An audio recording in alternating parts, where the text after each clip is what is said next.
अरे हाँ,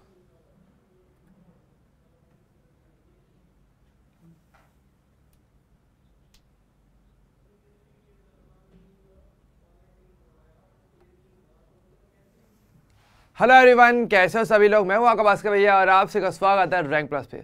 तो बच्चों, जैसे कि आपको पता है कि हमारा नया चैप्टर चल रहा था, चैप्टर का नाम था हमारा विलियन, और आज इसका लेक्चर नंबर 2 जो है हम देखने वाले हैं। देखिए, अगर बात करें कि आज के लेक्चर में हम क्या क्या चीज़ें देखने वाले हैं, तो मैं आपको बता देता हूँ।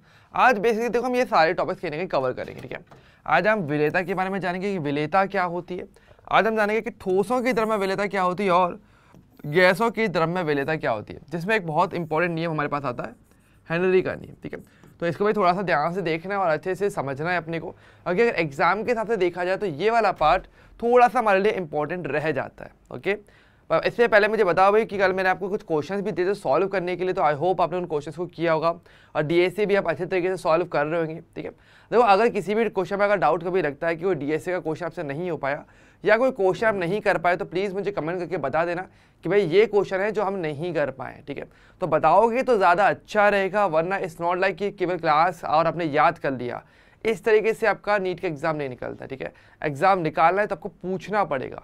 अगर आप सोचो कि बिना पूछे आप डायरेक्टली कर जाओगे, या बिना केमिस्ट्री के अगर आप केवल बायो में या फिजिक्स का पढ़ के अगर आप निकाल सकते हो, ऐसा नहीं हो सकता। ठीक है, क्लियरली मना हो जाती है। मैं क्लियरली ना कहता हूँ आपको कि अगर आपको लगता है कि केवल बायो से या केवल फिजिक्स पढ़ के कर पाओगे, तो ऐसा नहीं होगा। तो केमिस्ट्री में भी ध्यान देना है अपने को अच्छे तरीके से। कोई टॉपिक समझ में नहीं आ रहा, आप पूछो। ठीक है, लेकिन अगर आप ऐसे कुछ भी नहीं पूछोगे, कुछ भी नहीं बताओगे, तो फिर इस चीज़ की कोई गारंटी कोई भी नहीं ले सकता कि भाई एग्जाम निकलेगा कि नहीं निकलेगा। इसलिए भाई एक चीज़ को बता रहा हूँ, बहुत ध्यान से सुनना समझना है। ठीक है, अच्छा, तो देखो, अगर हम बात करें जैसे कि हमारा लेक्चर नंबर 1 था, तो वहाँ पर हमने कुछ रिकैप में फटाफट से बताया था कि कल हमने क्या क्या सीखा था लास्ट लेक्चर में। तो देखिए, बेसिकली अगर बात करें तो हमने थोड़ा सा कहीं ना कहीं विलियन के बारे में हमने जाना था कि विलियन हमारे लिए क्या रहता है। विलियन बेसिकली क्या रहता है, आपके दो या अधिक पदार्थों का समांगी मिश्रण जो होता है वो विलियन होता है। अगर हम बेसिक डेफिनेशन की अगर बात करें तो हमने यही तो कहा था, विलियन क्या होता है हमारे पास। विलियन होता है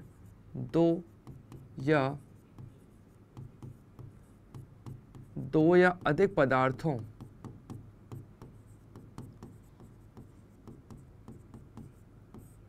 का समांगी मिश्रण। दो या अधिक पदार्थों का जो समांगी मिश्रण है वो आपका विलियन कहलाया जाता है, जैसे कि हमने फर्स्ट चैप्टर में हमने पढ़ा था, है ना। विलियन के लिए हमने बात की थी कि विलियन के बेसिकली हमारे पास दो घटक होते हैं। एक होता है मेरे पास विलेय और एक होता है मेरा विलायक। ये हमने कहीं ना कहीं देख लिया था। विलायक कौन है, जो सबसे अधिक मात्रा में होता है, और विलेय वो होता है जो कि विलायक के अलावा जितने भी अन्य पदार्थ पाए जाएंगे उस विलियन के अंदर, वो आपका विलेय कहलाते हैं। ठीक है, अगर मोटा मोटा देखा जाए तो विलायक जो होता है वो हमेशा एक ही पाया जा सकता है, लेकिन विलेय आपके विलियन के अंदर एक से ज़्यादा भी पाए जा सकते हैं। हालांकि अगर हम बात करें चैप्टर वाइज या अगर हम बात करें सिलेबस वाइज, तो जिस प्रकार का विलियन हम पढ़ते हैं वो विलियन आपका होता है एक द्विअंगी विलियन। हम जो नॉर्मली विलियन की स्टडी करते हैं वो आपका एक द्विअंगी विलियन ये कहलाया जाता है। द्विअंगी विलियन होता है मतलब कि एक ऐसा विलियन जिसके एग्जैक्टली दो घटक पाए जाते हैं, मतलब कि एक ही विलेय होगा और एक ही विलायक हो, केवल दो अंग मतलब कि दो पदार्थों से मिलकर बना विलियन। अब दो पदार्थ रहेंगे तो भाई एक पदार्थ तो विलेय होगा, एक पदार्थ विलायक रहेगा, तो वो आपका एक द्विअंगी विलियन कहलाया जाता है। इसके बारे में हम पढ़ने वाले होते हैं। ठीक है, अब थोड़ा सा देखो हमने क्या क्या देखा था। हमने लास्ट टाइम देखो विलियन के प्रकार हमने देखे थे।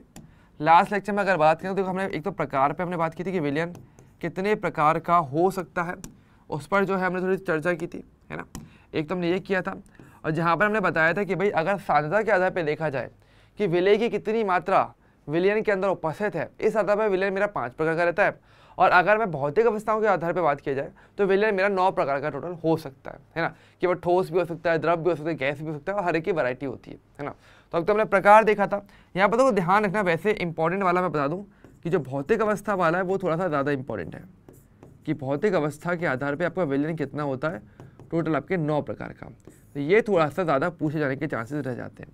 और इसमें इंपॉर्टेंट मैं कहा था कि भाई इनके उदाहरणों को ज़रूर अच्छे से याद रखना। ठीक है, थोड़ा सा इंपॉर्टेंट रहेगा, काफ़ी हेल्प को वहाँ पे रह जाती है, जिसके लिए हमने एक टेबल भी देखी थी, है ना। इसके अलावा आपको याद होगा लास्ट इसके बाद थोड़ा सा हमने बात की थी आपके सांद्रता पदों पे। अब सांद्रता अगेन हमारे लिए इंपॉर्टेंट रहती है। सांद्रता बेसिकली क्या बताती है, सांद्रता में बताती है कि विलियन के अंदर विलेय तो उपस्थित है, पर सवाल है कि विलेय की कितनी मात्रा विलियन के अंदर पाई जाती है। तो उसके कैलकुलेशन के लिए आप सांद्रता पद का उपयोग करते हो। तो सांद्रता में क्या बताता है, सांद्रता हमें बताता है कि विलेय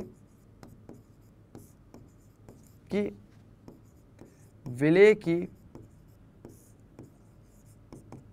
विलयन में उपस्थित मात्रा, कि विलेय की विलयन में कितनी मात्रा उपस्थित है, वो बेसिकली सांद्रता के द्वारा परिभाषित किया जाता है। ठीक है, जिसमें हम जानते हैं कि बहुत सारे सांद्रता पद रहते हैं और जिसपे हमने कुछ बात आई थी, है ना। तो देखो अगर बात करें कल के लेक्चर में क्या क्या सीखा था, ये सारी बात हमने कहीं ना कहीं कल के लेक्चर में डिस्कस की थी, काफ़ी डिटेल में पढ़ी थी, कुछ मैंने आपको शॉर्ट में बता भी दिया कि ये सारी बातें होती हैं ओवरऑल। ठीक है, और कुछ इंपॉर्टेंट पॉइंट्स कहाँ पर थे वो भी आपको बता दिए, जैसे कि यहाँ पे ये थोड़ा सा आपके लिए इंपॉर्टेंट रहेगा, जो आपको क्वेश्चन देने की गुंजाइश पूरी रखता है, जहाँ से बहुत अच्छे चांसेस है कि क्वेश्चन आपके लिए बनेगा। ठीक है, तो पहले मुझे बताइए यहाँ तक की बात क्लियर है कि नहीं है। देखो अगर क्लास में हो तो पहले तो मुझे थम्स अप दिखाओ, ओके, फटाफट से जल्दी से मुझे थम्स अप दिखाओ कि हाँ भैया सभी लोग क्लास में हैं कि नहीं है। क्योंकि अगर यही नहीं पता चलेगा भाई क्लास में आते हैं या नहीं आते, क्योंकि लगता है कि मैं भूतों को पढ़ा रहा हूँ, तो ऐसा तो है नहीं है। ठीक है, तो बता दो एक बार के लिए फटाफट से, पहले मुझे थम्स अप दिखाओ कि हाँ भैया क्लास में अवेलेबल हैं, आपकी बातें सुन रहे हैं, समझ में आ रही है तो अच्छी बात है, थम्स अप दिखाया जाए, नहीं समझ में आ रही तो बोलो कि भैया ये चीज़ जो है वो समझ में नहीं आ रही है ना। तो भैया प्लीज़ थोड़ा सा बता दो फटाफट से मुझे, ठीक है, कि हाँ भाई चीज़ें क्लियर हैं कि नहीं है। ठीक है, तो ये सारी बातें देखो थोड़ा सा ध्यान अपने को रखना चाहिए। तो रिकैप में बेसिकली मैंने देख लिया लेक्चर 1 हमने क्या सीखा था, और आज के केस में देखो हम ये सारी बातें देखेंगे। आज हम विलेयता में बात करेंगे, नंबर 1 ठोसों की तरफ में विलेयता में बात करेंगे, और हम बात करेंगे ओवरऑल गैसों की तरफ में विलेयता। देखो इस पर थोड़ा सा ध्यान रखना है, ये दोनों ही अपने आप में इंपॉर्टेंट है, और नीचे वाला ज़्यादा इंपॉर्टेंट है क्योंकि यहाँ से आपके पास न्यूमेरिकल ग्राफ वाले क्वेश्चन भी यहाँ से पूछे जा सकते हैं। ओके, क्लियर है कि नहीं है, पहले फटाफट से मुझे बता दीजिए यार, जल्दी से कमेंट कर दो ताकि मुझे थोड़ा सा श्योरिटी मिल जाए कि हाँ भाई मैं सही से पढ़ा रहा हूँ, आपको सही से समझ में आ रहा है। ओके चलिए, बहुत अच्छी बात है, नाइस है ना। तो देखो, तो अब देखो अगर बात करें हमारे पास, तो हम बात करेंगे हमारी विलेयता पे। विलेयता का मतलब क्या होता है, देखो विलेयता का एक सरल भाषा में कहूँगा घुलनशीलता, यानी विलेय की विलयन में घुलने की प्रवृत्ति कितनी है, वो विलेयता होती है। मतलब सिंपल सी बात है, आपको पता है कि भाई आपको विलेय है, विलेय को अपने विलायक में मिक्स करोगे तो क्या होगा, आपका विलयन बनता है। अब वही है ना कि जरूरी थोड़ी कि आपका विलेय हर टाइम ही, मतलब जो विलेय पदार्थ है वो पूरे तरीके से घुल जाए, ऐसा ज़रूरी भी नहीं है। हो सकता है कभी वो ज़्यादा घुल जाए, कभी घुलता ही नहीं है। जैसे कि अगर आपने जल लिया, जल के अंदर आपने 1 चम्मच चीनी डाली, वो पूरी तरीके से घुल जाएगी, लेकिन उसी जल में अगर मैं 1 चम्मच तेल डालूंगा तो क्या वो घुल पाएगा, वो नहीं घुल पाता है ना। इसी प्रकार से अगर मान लो कि मैं जल लिया, मैंने उसमें कपूर डाला, कपूर हो सकता है नहीं घुलेगा अच्छे तरीके से, है ना, लेकिन मैं पे नमक डालूंगा तो नमक घुल जाएगा। तो यानी कि अगर देखा जाए, अगर आप कोई विलायक लेते हो, कोई भी विलायक, तो ऐसा ज़रूरी नहीं कि हर प्रकार का पदार्थ उस विलायक के अंदर घुल जाए। तो कितना घुल सकता है, उसकी प्रवृत्ति कैसी होगी, वो बेसिकली विलेयता के द्वारा हम परिभाषित करते हैं, उसके द्वारा बताते हैं। ठीक है, तो सिंपल परिभाषा का मुझे लिखवानी हुई तो परिभाषा सिंपल लैंग्वेज में हम ऐसे लिख सकते हैं कि विलेयता मेरे लिए क्या होती है, ये बेसिकली होता है कि विलेय की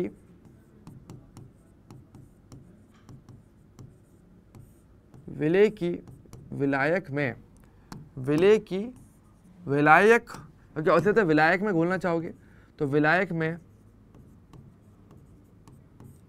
घुलने की प्रवृत्ति।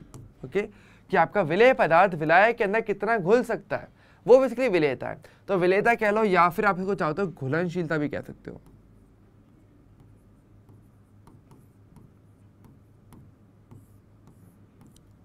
घुलनशीलता, ठीक है, तो घुलनशीलता भी कहा जा सकता है, एक ही बात निकल के आती है कि भाई कितना विलेय आपका उसमें मिल पाएगा, वो बेसिकली विलेयता होती है। ठीक है, अब देखो अगर अब देखा जाए विलेयता की, तो देखो विलेयता अगर देखा जाए तो हमारे पास कुछ बातों के द्वारा प्रभावित होती है कि भाई जैसे हमने बोला ना कि विलेय कैसा या विलायक कैसा रहेगा, उसमें वो डिपेंड करता है कहीं ना कहीं, है ना, कि हर किसी में विलेय नहीं होता, ताप का और दाब का भी प्रभाव पड़ता है ना। तो एक अगर मैं रफली अगर आपको आइडिया दूं कि किन किन बातों पर आपकी विलेयता सामान्य तौर पर डिपेंड करती है, तो देखो 3-4 बातों पर डिपेंड करती है। अगर हम बात करें इसके लिए प्रभावित करने वाले कारक,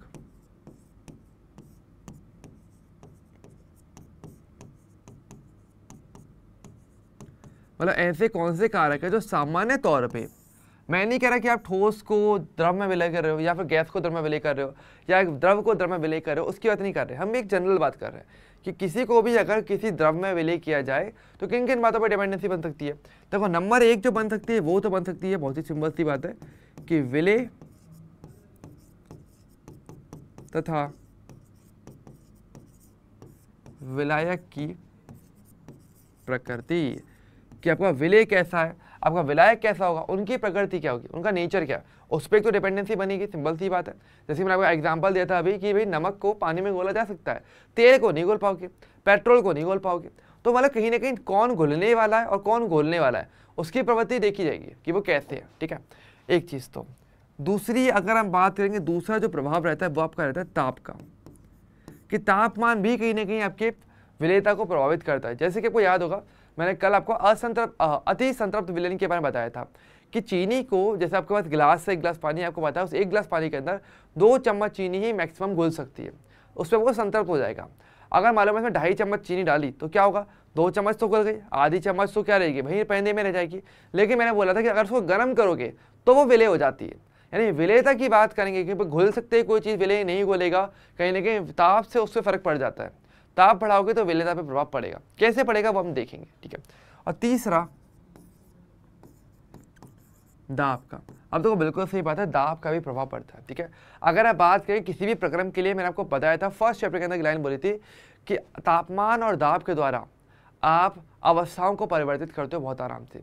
इसके अलावा तापमान और दाब को 2 ऐसी वस्तुएं, दोनों ऐसे कारक है हमारे लिए, ऐसी 2 भौतिक राशि हैं जिनके द्वारा जो एक्सपेरिमेंट नहीं हो पा रहे होते हैं वो भी एक पॉइंट पर हो जाएंगे। तो विलेयता जो है अगर ताप पर डिपेंड करती है तो वो दाब पर भी उतना ही डिपेंड करती है।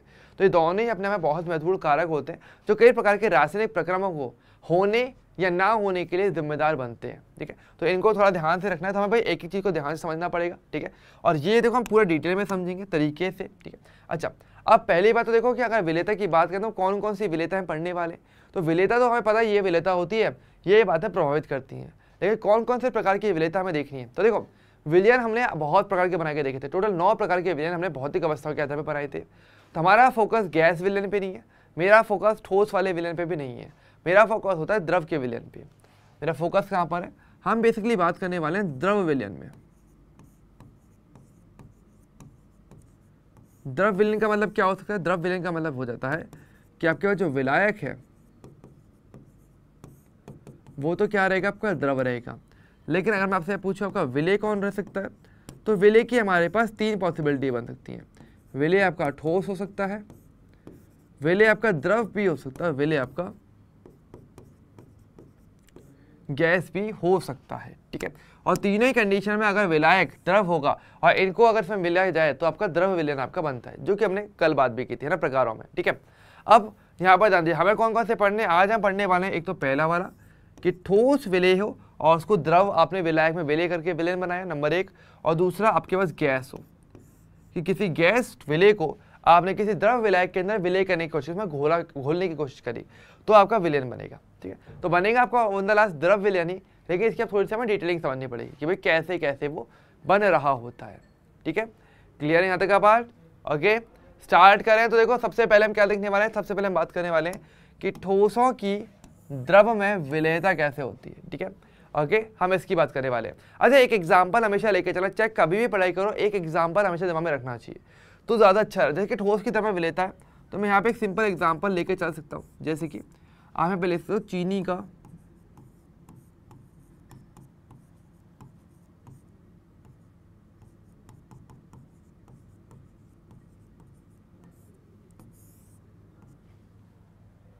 ओके पहला क्या था आपका चीनी का जल में विलयन। एक एग्जांपल लेके चलो ताकि थोड़ी चीज़ क्लियर रहे, है ना।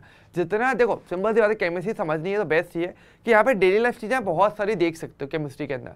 तो जितना डेली लाइफ को थोड़ा थोड़ा केमिस्ट्री उसमें इंक्लूड करोगे या उसमें केमिस्ट्री को लगा करके देखोगे तो ज़्यादा अच्छे से चीज़ें याद रहती हैं। एक्सेप्शंस वाली चीज़ देखो अब तक आई नहीं है, आगे आएगी नो डाउट, लेकिन उसको भी अच्छे से कर पाओगे। लेकिन पहले ये चीज़ थोड़ा क्लियर कर लेते हैं। ठीक है, अरे देखो समझो, तो देखिए जैसे कि मैंने बोला था ठोस को किसी द्रव में अगर आप विलय करते तो क्या क्या बातें हो सकती हैं। नंबर पहला कारक हमारे पास जो आता है सबसे पहला वाला कि अगर प्रभावित करने वाले कारक की बात की जाए तो पहला हमारे पास क्या होता है,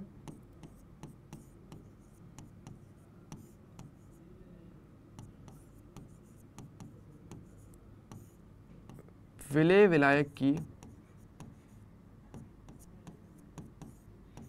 प्रकृति। विलय विलायक की प्रकृति सबसे पहले ये देखें कि विलय कैसा है, विलायक कैसा है। अब इसका मतलब क्या है, देखो जैसे कि मैंने चीनी और पानी का वाला कि चीनी जल में घुल जाती है ना, तो मतलब कहीं ना कहीं प्रकृति जैसे। अब देखो अगर हम बात करें प्रकृति का तो आप कैसे निर्धारित करते हो, देखो या तो आपके पास जो विलय है वो एक कार्बनिक यौगिक होगा, या मतलब आपके जो पदार्थ है या तो वो कार्बनिक होते हैं या वो अकार्बनिक होते हैं। सिंपल सी बात है, प्रकृति की बात करें तो विलय विलय क्या पदार्थ है। अब पदार्थ केमिस्ट्री के अनुसार या तो कार्बनिक होता है या फिर अकार्बनिक होता है। तो वही वाली बात है, इससे यहाँ पे एक लॉजिक आता है, एक स्टेटमेंट हम बोलते हैं हमेशा इसके अंदर। हम एक स्टेटमेंट क्या कहते हैं कि समान समान को घोलता है।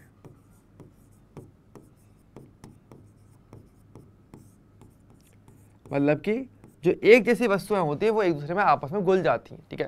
जैसे वही ना कि देखो आपको पता है कि जैसे अगर आप पढ़ने वाले हो तो कहीं ना कहीं आपके लिए क्लासरूम में वो बच्चे ज़्यादा अच्छे रहेंगे, आपको ज़्यादा कंफर्टेबल फील कराएंगे जहाँ पर वो बच्चे पढ़ने वाले हैं, बजाय वहाँ पे कि जहाँ पर जो हमें पूरा ऊधम हो रहा है गंदा बहुत ज़्यादा, कि वहाँ पे बहुत ज़्यादा शोर शराबा हो रहा है, वहाँ पर आप ज़्यादा कंफर्टेबल नहीं करोगे, ठीक। तो अकॉर्डिंग कि आपकी नेचर कैसी है आप उसके अकॉर्डिंग जाओगे, है ना। तो वहाँ पर आप इजीली घुल मिल जाओगे उन दोस्तों के साथ, सिंपल सी बात है, लोगों के साथ, है ना। तो समान समान को घोलता है, यानी कि समान प्रकार का यौगिक समान प्रकार के यौगिक में ही विलय होगा। यानी कि अगर विलय और विलायक समान प्रकृति के हैं तो विलयता ज़्यादा रहती है। तो यहाँ पर चलो एक छोटा सा टेबल मैं आपको बना देता हूँ। जैसे कि चलो मैं यहाँ पे बोलता हूँ क्या, एक तरफ मैंने आपको लिखा है यहाँ पे विलय, एक मैंने यहाँ पे लिखा विलायक, ठीक है, और एक तरफ मैंने यहाँ पे लिखी विलयता, ठीक है। एक टेबल सी बना लेते हैं छोटी सी, और आपको चीज़ें और अच्छे से क्लियर हो जाती है।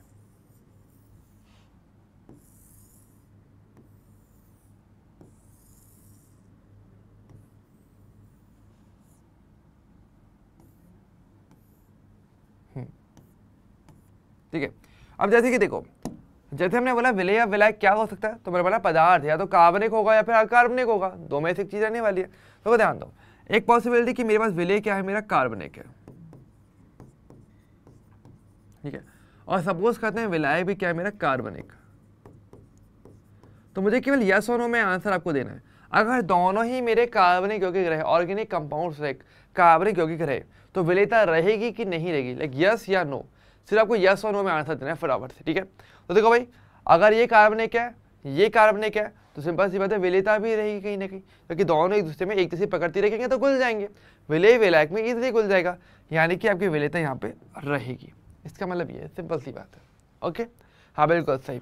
अच्छा नेक्स्ट अगर देखिए, मान लो ये तो मेरा क्या हुआ, कार्बनिक हो गया, लेकिन ये अगर आपका हो अकार्बनिक,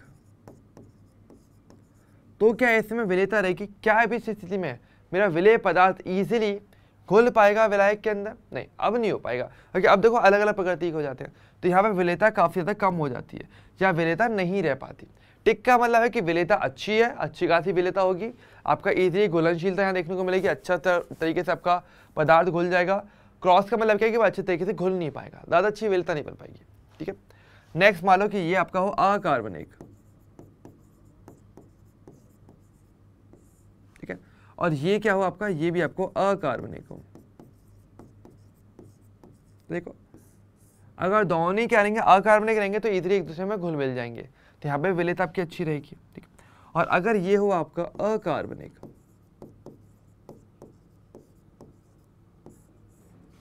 और ये अगर हो आपका कार्बनिक, तो ऐसे में विलयता आपकी बिल्कुल नहीं हो पाती है, ठीक है, विलयता नहीं हो पाती, क्योंकि भाई बात समान जहां पर रह गए, विलय विलायक जहां पर एक जैसे हो गई, वहां पर तो विलयता रह गई, लेकिन जहां पर विलय विलायक एक जैसे नहीं रह पाए, वहां पर विलयता बहुत कम हो जाती है, या फिर विलयता अच्छी नहीं हो पाती, है ना। जैसे कि मैंने एग्जाम्पल दिया था, जैसे कि हमने एग्जाम्पल की बात कर लेते, चलो थोड़ा सा एग्जाम्पल, जैसे कि देखो कार्बनिक और कार्बनिक की बात करें तो जैसे कि आप ले लो, आपके पास एल्कोहल ले लो, आप चाहो तो एल्कोहल कार्बनिक क्या होता है, वो बेंजीन में विलय हो जाता है ना। या फिर चलो हम ऐसे जैसे कि चलो एल्कोहल ले लेते हैं ना,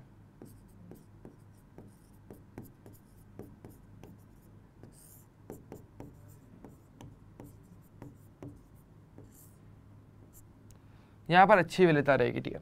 कार्बनिक और कार्बनिक की बात करें तो अच्छे तरीके से वो घुल नहीं जाता है ना। जैसे कि आप ले लो यहाँ पे, चलो बेंजीन ले लो, बेंजीन को आप जल के साथ विलय करना चाहो, नहीं हो पाएगा। सेकंड में जैसे कि अगर हम बात करें, मेरे पास बेंजीन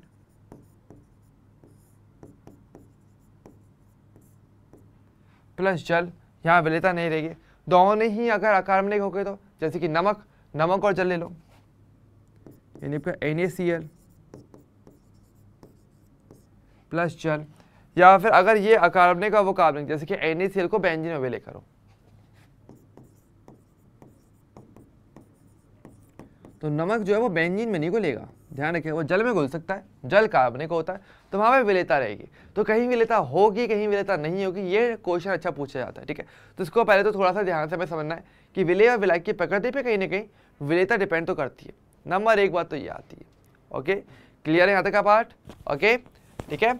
चलिए सेकंड की बात करें। सेकंड देखो, जैसे हमने कि 3 प्रभाव है हमारे पास। पहला तो विलेय और विलायक की प्रकृति हो गई कि समान होंगे तो घुल जाएंगे, नहीं होंगे तो नहीं घुल पाएंगे। बहुत ही सिंपल कॉन्सेप्ट है, मुश्किल बिल्कुल नहीं, ठीक है। एग्जाम्पल कुछ आपने देख लिया। दूसरे की अगर बात करें, दूसरा आपके पास होता है ताप। अब देखो तापमान का क्या प्रभाव पड़ सकता है, या तापमान से कब प्रभाव पड़ेगा विलेयता पे, है ना।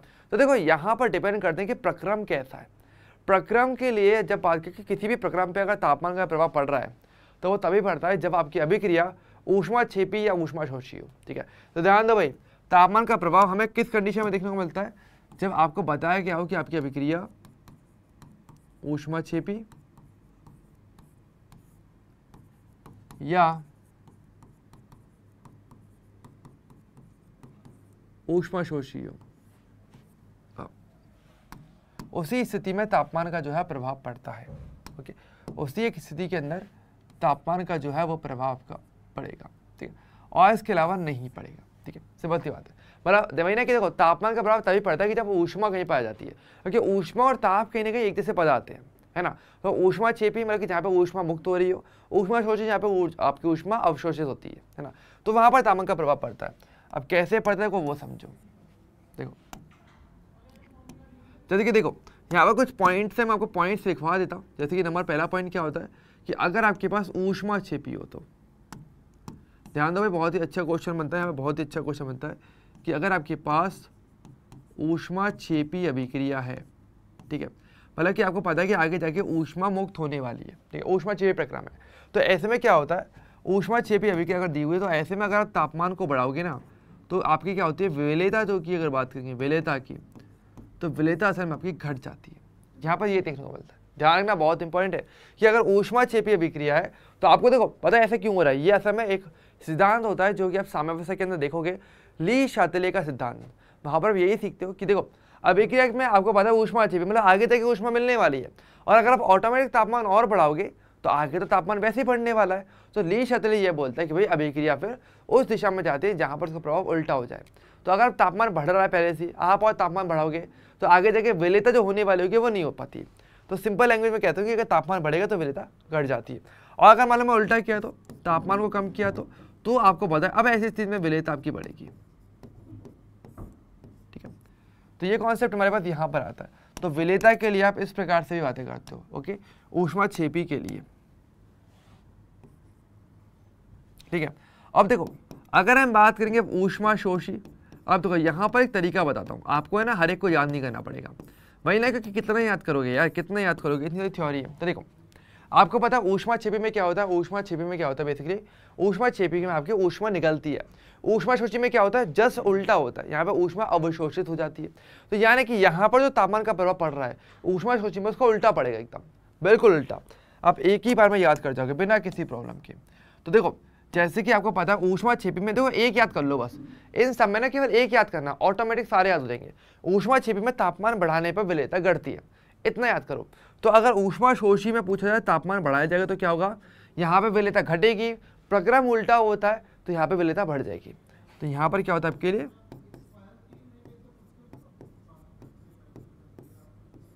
बढ़ती है। और अगर इसका मतलब ये भी है, अब देखो यहाँ पे पता है तापमान बढ़ेगा तो विलेयता बढ़ेगी, तो तापमान कम करोगे तो क्या होगा, विलेयता घट जाएगी, सिंपल सी बात है। तो वही ना, उल्टे का उल्टा भी सीधा हो जाता है, वही वाली बात है।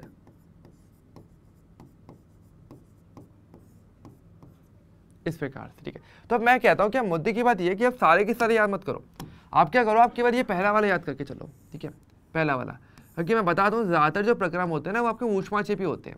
केमिस्ट्री के अंदर ज़्यादातर जो प्रक्रम पाए जाते हैं ऊष्माशोषी वाले बहुत कम है, ज़्यादातर प्रक्रम के ऊष्माक्षेपी हैं। तो यानी कि चांसेस ज़्यादा अच्छे कि क्वेश्चन बनेगा तो इस वाले पार्ट से बने। तो इसे को याद करो, और फिर पता है इसको तो पलट पलट के सारे लिख सकते हो। कैसे, आपको पता है ऊष्माक्षेपी में तापमान बढ़ेगा तो विलेयता बढ़ेगी, विलेयता घटती है।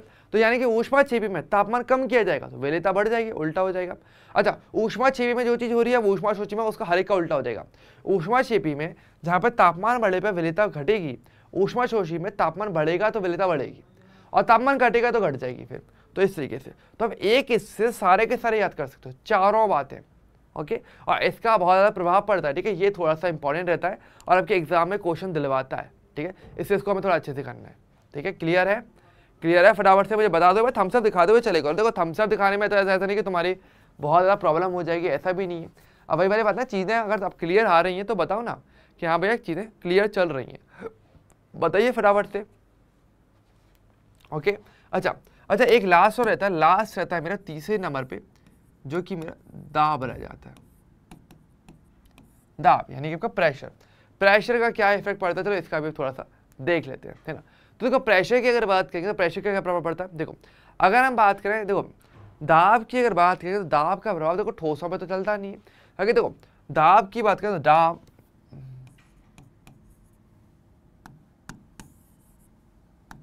देखो हम ये बात जानते हैं कि जो हमारे जो ठोस होते हैं,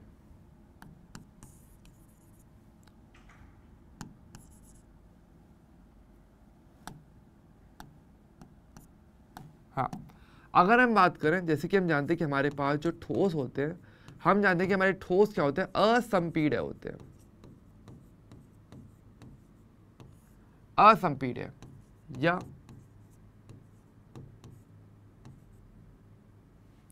या दृढ़ होते हैं। असंपीड्य या दृढ़ होते हैं। अतः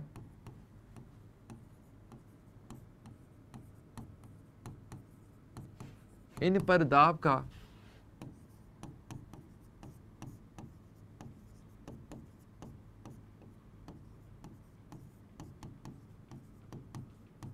नहीं पड़ता।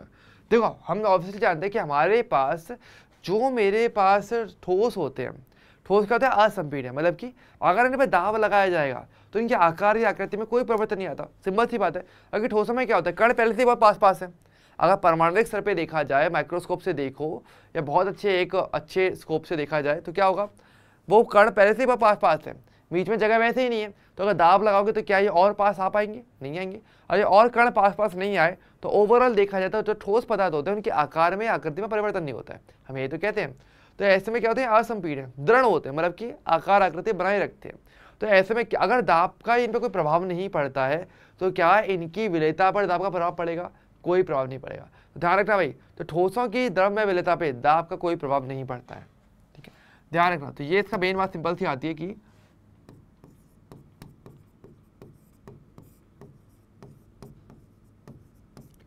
ठोसों की द्रव्य विलेयता पर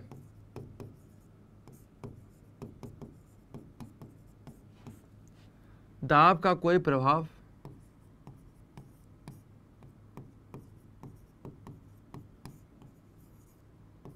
नहीं पड़ता। ओके, तो ये जो है हमारे पास यहाँ पे रह जाता है। ये थोड़ा सा देखो हमारे लिए इंपॉर्टेंट जो पार्ट है वो बन जाता है। ठीक है, तो देखो इतना ही हमारे पास। तो अगर देखा जाए तो देखो ठोसों की द्रवों में विलेयता तो बहुत ईजी है। ओके, देखो हम तीन चीजें सीखते हैं। मैंने बोला ना कि देखो तीन ही कारक है जो प्रभावित करेंगे। विलेय विलायक कैसा होगा वो देखोगे, तापमान देखोगे, दाब देखोगे। तो विलेय विलायक की प्रकृति तो चलो बहुत ईजी पता कर लिया कि वे समान समान को घोलता है। एक जैसी प्रकृति के ठोस होंगे उसी प्रकार के विलायक यानी द्रव विलायक में घुल पाएंगे, वरना नहीं घुल पाते, है ना। दूसरी चीज अगर देखा जाए, अगर तापमान का, तो तापमान का प्रभाव पड़ता है कि अभिक्रिया का प्रक्रम कैसा है, ऊष्माक्षेपी की ऊष्माशोषी। ऊष्माक्षेपी में देखा जाए आपको पता है आगे जाके तापमान बढ़ेगा, तो ऐसे में अगर आप और ताप बढ़ाओगे तो क्या होता है, विलेयता समय कम हो जाती है। ये ली शतले का सिद्धांत बोलता है। ठीक है, जैसे हम सामने समय इसको और भी देखेंगे, लेकिन अभी के लिए इतना ध्यान रख सकते हो कि तापमान बढ़ेगा तो विलेयता घटती है। तो अगर उल्टा किया जाए तो तापमान घटाओगे तो क्या होगा, विलेयता बढ़ जाएगी। ये ऊष्माक्षेपी में है। ऊष्माशोषी में आपको पता है ऊष्माक्षेपी का उल्टा होता है। तो यहाँ पर तापमान बढ़ाने पर विलेयता घट रही है, तो यहाँ पर तापमान बढ़ाने पर विलेयता बढ़ेगी, और कम करोगे तो घट जाएगी। सिंपल सी बात है, उसका अपोजिट ले लो तो वही वाली बात है ना। और दाब का देखा जाए, दाब का कोई प्रभाव नहीं पड़ता क्योंकि ठोस आपके दृढ़ होते हैं, असंपीड्य होते हैं, उनके आकार आकृति में दाब से फर्क नहीं पड़ता है, तो उनकी विलेयता पर भी दाब का कोई प्रभाव नहीं पड़ता है। ठीक है, तो ये सारी बातें थी जो अभी अब तक हमने देखी थी। ओके, तो एक बार थोड़ा सा भाई देख लो आराम से, थोड़ा सा मैं टाइम दे रहा हूँ, थोड़ा सोच समझ लो। ठीक है, एक बार देखो आराम से, कोई डाउट हो तो मुझे बताइएगा।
ओके, बहुत बढ़िया, हाँ बहुत बढ़िया। चलो यहाँ तक क्लियर है।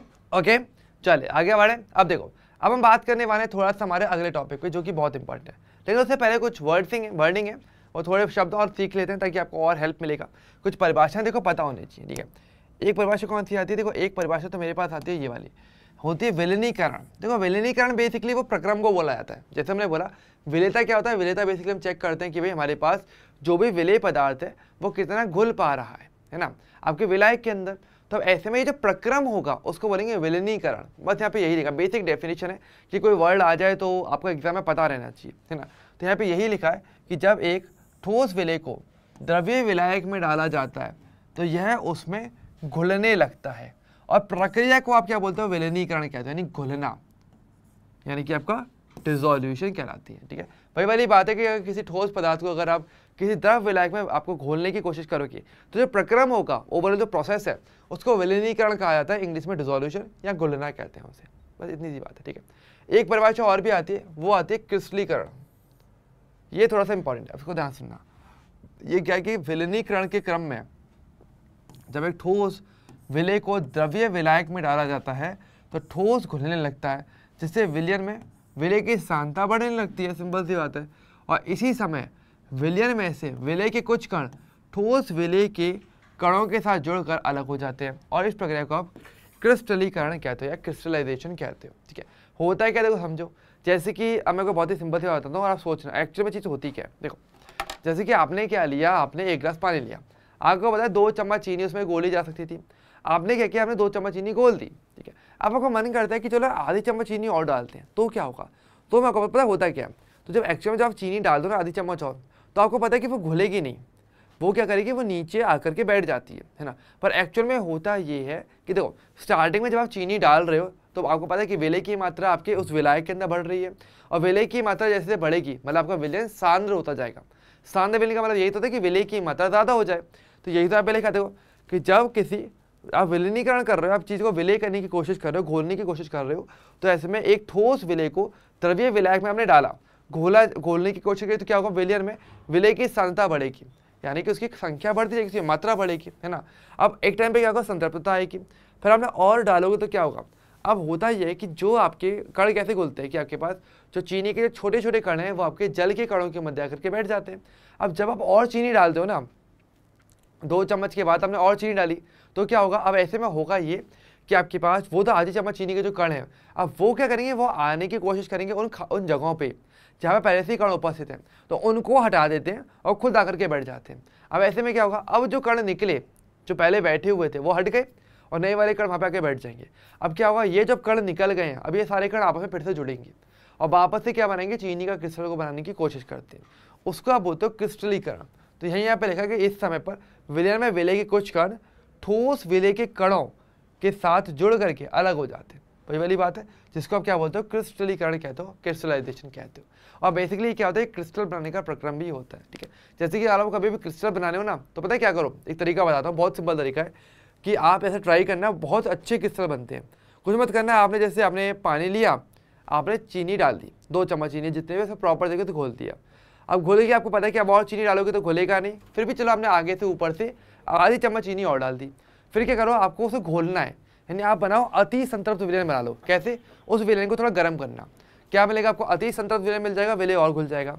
फिर जब आप उसको ठंडा होने छोड़ दोगे ना, तो ठंडा होने पे क्या होगा, अब जो विलय एक्स्ट्रा घुल चुका था तापमान बढ़ाने पे, अब क्या होगा, अब तापमान कम होगा तो क्या होगा, विलेयता कम हो जाएगी। विलेयता कम होगी तो क्या होगी, अब जो क्रिस्टल घुल चुके, जो कण घुल चुके हैं, अब वो बाहर निकलेंगे वापस, और अब वो क्रिस्टल के रूप में वापस एक दूसरे से जुड़ेंगे और आपको क्रिस्टल प्राप्त होते हैं। तो वो प्रक्रम आपका क्रिस्टलीकरण कहलाता है। तो ये आपका क्रिस्टल प्राप्त करने का प्रक्रम भी होता है। और मैं बता दूं आपको, इसको इस टॉपिक को पता है, फिर से पढ़ोगे, कहाँ पे पढ़ोगे बता देता हूँ। आपके पास जब प्रैक्टिकल केमिस्ट्री हम पढ़ेंगे, सॉरी प्रैक्टिकल भी नहीं पढ़ेंगे, हम बता देते हैं आपका चैप्टर कौन सा आएगा। चैप्टर हमारे पास ये वापस रिपीट होता है जीओसी के अंदर। सामान्य कार्बनिक रसायन में आपको याद होगा शुद्धिकरण का प्रक्रम होता है, तो क्रिस्टलीकरण जो होता है ना, वो शुद्धिकरण के प्रक्रम में भी काउंट किया जाता है, ठीक है। तो जीओसी के अंदर हमारे पास टॉपिक आएगा शुद्धिकरण का, तो वहां पर भी इसके बारे में जो है हम पढ़ने वाले होंगे, ठीक है। ओके, मतलब अगेन रिपीट होगा, सेम प्रक्रम है जो मैंने बोला था, यही सेम बात है वहाँ पर मैं रिपीट करूँगा। लेकिन मैं चाहूँगा कि आपको चीज़ें आपको पूरी उतनी ही पता है, जितनी मैं आपको तब पढ़ाऊंगा, लेकिन अभी से चीज़ों को थोड़ा सा क्लियर करके रखना, ज़्यादा अच्छा रहेगा, स्मूथ रहेंगी चीज़ें। ठीक है, क्लियर है? क्लियर है यहाँ तक का पार्ट? ओके, यस और नो बोल दो फटाफट से। ठीक है, तो ये बेसिकली दो प्रक्रम आपको याद रखने हैं, एक होता है विलीनीकरण और एक होता है क्रिस्टलीकरण। विलीनीकरण मतलब कि आपके विलय आपके घुलने का जो प्रक्रम हो गया, लेकिन घुलने के बाद जब आपके ठोस के कण वापस क्रिस्टल के रूप में अलग होने की कोशिश करेंगे, क्योंकि ज़रूरत से ज़्यादा हमने विलय घोल दिया होगा, तो उसको आप क्रिस्टलीकरण कहोगे। और इससे क्या होता है, पदार्थ शुद्ध भी हो जाता है, फायदा इसका रहता है। ठीक है, तो ये चीज़ हमारे पास यहाँ आती है। ठीक है, और अब हम पढ़ने वाले हैं हमारा जो अगला पड़ाव है, तो ये तो हमारा ठोस की द्रव्य विलेयता हमारी हो गई।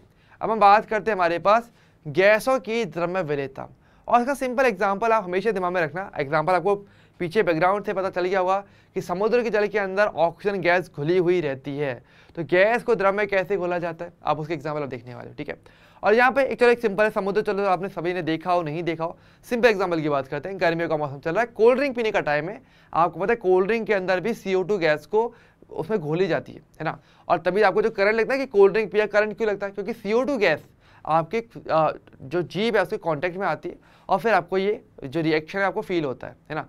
तो वो जो बात है, तो CO2 गैस का दिमाग में रखना, कि कोल्ड ड्रिंक एग्जांपल दिमाग में रखना, उससे आपको सारी की सारी चीज़ें एक बार में क्लियर हो जाएंगी। ठीक है, ओके, चलिए शुरुआत करते हैं। सबसे पहले देखो, वही प्रभावित करने वाले कारकों की बात की जाए तो पहला कारक तो मेरे पास सेम ही रहता है, जो क्या रहता है आपके पास, विलय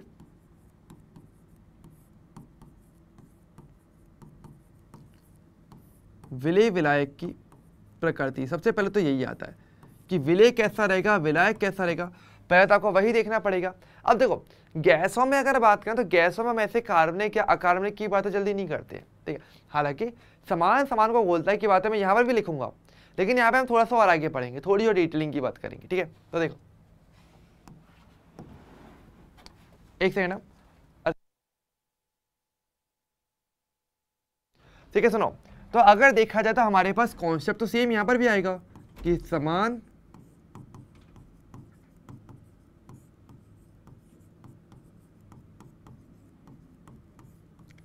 अगर मेरी गैसें कहीं ना कहीं एक जैसी प्रकृति की होंगी तो ज़्यादा अच्छे चांसेस है कि वो आपस में वाले उस जल के साथ या उस विलायक के साथ घुल जाए, है ना।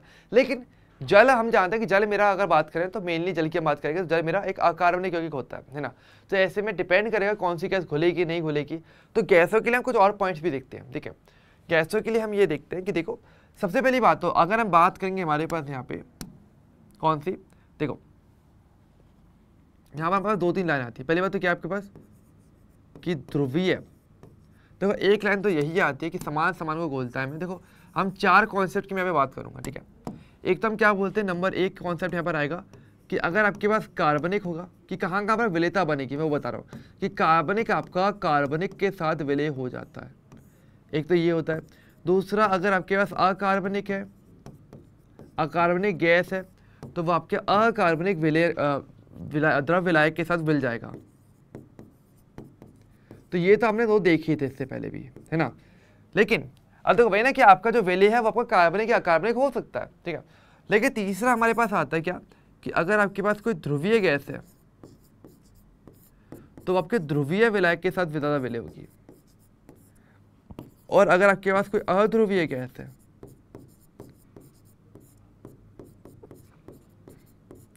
तो वो आपके अध्रुवीय विलायक के साथ ज़्यादा विलय होगी। ओके, सिंपल सी बात है। तो ये चीज़ ध्यान रखना। इन द लास्ट यहाँ पर हम बात करने वाले हैं गैसों की। तो गैसों को मैंने और तरीके से विभाजित कर दिया कि गैस अगर ध्रुवीय या अध्रुवीय हुई तब भी ये बात कर सकते हो। ध्रुवीय का मतलब क्या होता है, अध्रुवीय का मतलब क्या होता है कि ऐसी गैस जिसके पास क्या होता है, जिसमें प्लस और माइनस आवेश बन पाते हैं, जहाँ पर विद्युत ऋणताओं में अंतर देखने को मिल जाता है, वो बेसिकली ध्रुवीय हो जाती है। जैसे कि देखो कुछ एग्जाम्पल्स मैं बता देता हूँ। ठीक है, जैसे कि एग्जाम्पल में अगर बात करेंगे हमारे पास कि ध्रुवीय गैस के एग्जाम्पल क्या क्या हो सकते हैं, जैसे कि आपको बात करें CO2, HCl। तो आपको पता देखो क्लोरीन पे नेगेटिव आता है, हाइड्रोजन पे पॉजिटिव आता है। तो जहाँ पर ध्रुव बन सकते हैं, जहाँ पर क्या होता है कि तत्वों के मध्य विद्युत ऋणता में अंतर रहे, तो आपको पता है ऐसे में क्या होता है, कोई ना कोई तत्व इलेक्ट्रॉन खींचने की कोशिश करेगा, बंद बनेगा दोनों के बीच में। तो जहाँ पे इलेक्ट्रॉन आ जाएगा उसमें माइनस, दूसरे वाले में प्लस आएगा। तो यहाँ पे क्या बनता है, ध्रुव बन जाते हैं, 2 पोल्स बन जाते हैं। मैग्नेट होता है ना, मैग्नेट के नॉर्थ पोल साउथ पोल होते हैं, तो ऐसे हमारे पास यहाँ पे क्या ध्रुव बन जाते हैं प्लस और माइनस के।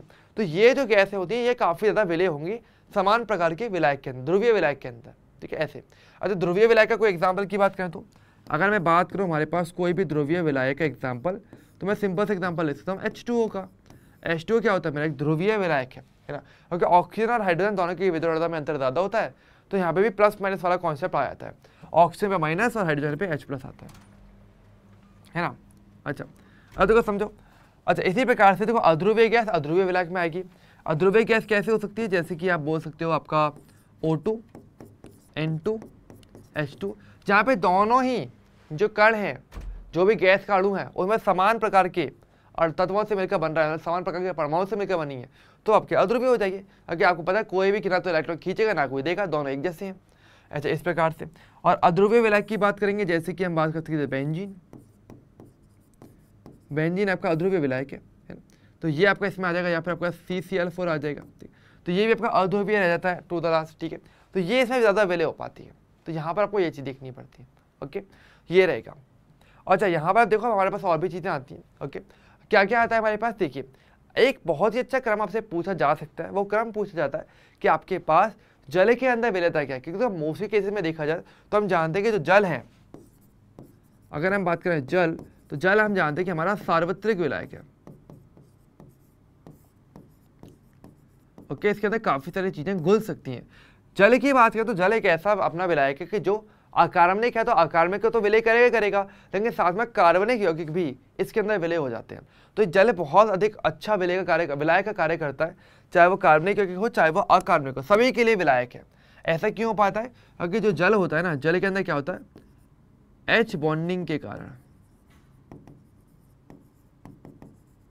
हम जानते हैं जल के जो अणु होते हैं उनके मध्य क्या पाया जाता है, हाइड्रोजन बंध पाया जाता है।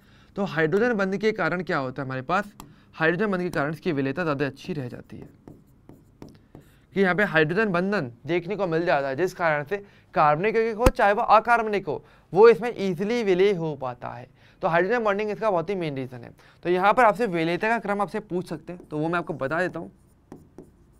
देखो, वो भी विलेयता किस में होनी चाहिए, ध्यान रखना, विलेयता के क्रम बात करने वाले हैं आपके जल के अंदर, हम बात करने वाले हैं जल में विलेयता की, ठीक है। तो कैसा रहेगा, देखो सबसे पहली चीज तो ये कि जो भी आपके यौगिक हो जाए, कोई भी यौगिक हो, कोई भी गैस हो, चाहे वो कार्बनिक हो, अकार्बनिक हो, ध्रुवीय हो, अध्रुवीय, कुछ भी हो, अगर वो हाइड्रोजन बॉन्डिंग बना सकती है तो वो ऑब्वियसली बात है कि उसकी विलेयता जल में सबसे ज़्यादा रहेगी, क्योंकि हाइड्रोजन बॉन्डिंग एक अच्छा बंध रह जाता है हमारे पास, है ना। तो सबसे पहले तो आपको देखना पड़ेगा वो सारी गैसें जो कि हाइड्रोजन बॉन्ड बना सकती हैं, पहले हम उनकी बात करेंगे। जैसे कि हम HCl को ले सकते हैं, HCl काफ़ी अच्छा विलय हो पाएगा क्योंकि ये हाइड्रोजन बॉन्ड बना पाएगा, ठीक है, इस प्रकार से। उसके बाद फिर हम देखते हैं क्या, हम जानते हैं कि जो जल है वो मेरा एक ध्रुवीय विलायक होता है। तो अगर गैस अगर आपकी ध्रुवीय रही तो उसमें अच्छी विलेयता बन जाएगी, है ना। फिर हम बात करते हैं मेरे पास ध्रुवीय गैस की, ध्रुवीय कण आपका होना चाहिए, ठीक है। जैसे कि आप CO2 को ले सकते हो, CO2 अच्छी विलय हो जाती है ना। फिर कौन सी होती है, फिर मेरे पास आती है कौन सी, फिर मेरे पास आती है अध्रुवीय गैस है,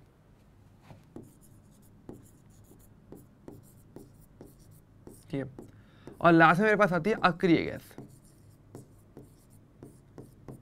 अक्रिय गैस वो फिर आपके लास्ट में आती है, क्योंकि अक्रिय गैस हम जानते हैं वैसे कोई रिएक्शन भी नहीं करती है, तो इनकी विलेयता भी काफ़ी ज़्यादा कम देखने को मिलती है, ठीक है। तो ये आपका यहाँ देखने को मिलता है थोड़ा सा एक पार्ट, ठीक है। तो ये थोड़ा इंपॉर्टेंट है, याद रखिएगा। आपसे ऐसा क्वेश्चन मैंने आपके DSC के अंदर आज दिए भी होंगे, तो उनको भाई अच्छे से सॉल्व करना है। कल हम थोड़ा सा DSC भी देखेंगे बाय द वे कि भाई आपके DSC में क्या क्या चीज़ें बताई गई हैं, लेकिन उसके लिए पहले इसको थोड़ा सा अपने को समझ के चलना चाहिए, ठीक है। ओके, पहले मुझे बताओ ये वाला पार्ट क्लियर है कि नहीं, क्योंकि यहाँ पर आप थ्योरी थोड़ी सी बड़ी है और अब जाके थोड़े से और कॉन्सेप्ट आपके पास आने वाले हैं, तो मैं चाहूँगा थोड़ा सा ध्यान से समझते हुए अपने को चलना है, ठीक है। तो पहले मुझे बताओ भाई, थम्स अप दिखाओ फटाफट से, यहाँ तक क्लियर है कि नहीं है, जल्दी से बताइए।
ओके चलिए, बहुत बढ़िया, बहुत बढ़िया, ठीक है। चलिए अब देखो, तो ये तो हमारा पहला कारक हो गया, ठीक है, जैसे कि हमने ठोस की द्रव्य विलेयता में भी देखा था। दूसरा कारक हमने क्या देखा था, याद है ना? दूसरा कारक कौन सा देखा था? दूसरा हमने देखा था ताप का प्रभाव, कि ताप का क्या प्रभाव पड़ता है। अब देखो यहाँ पर देखो, बात बहुत ही सिंपल सी है, जैसे कि हमारा सेम चीज़ है, ऊष्माक्षेपी होगा तो आपकी विलेयता गिरेगी और ऊष्माशोषी होगा तो विलेयता आपकी बढ़ जाती है। लेकिन मैं बता देता हूँ कि जब किसी भी गैस को, कोई भी गैस को जब आप द्रव में विलय करते हो तो प्रक्रम आपका सदैव ऊष्माक्षेपी होता है, ठीक है। और ऊष्माक्षेपी में क्या होता है वो आप जानते हो, तो ध्यान दीजिएगा भाई, सिंपल सा कॉन्सेप्ट है, ध्यान रखना। क्या बोलना चाह रहा हूँ मैं यहाँ पे,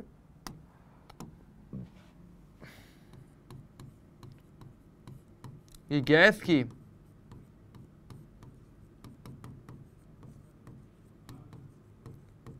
द्रव में विलेयता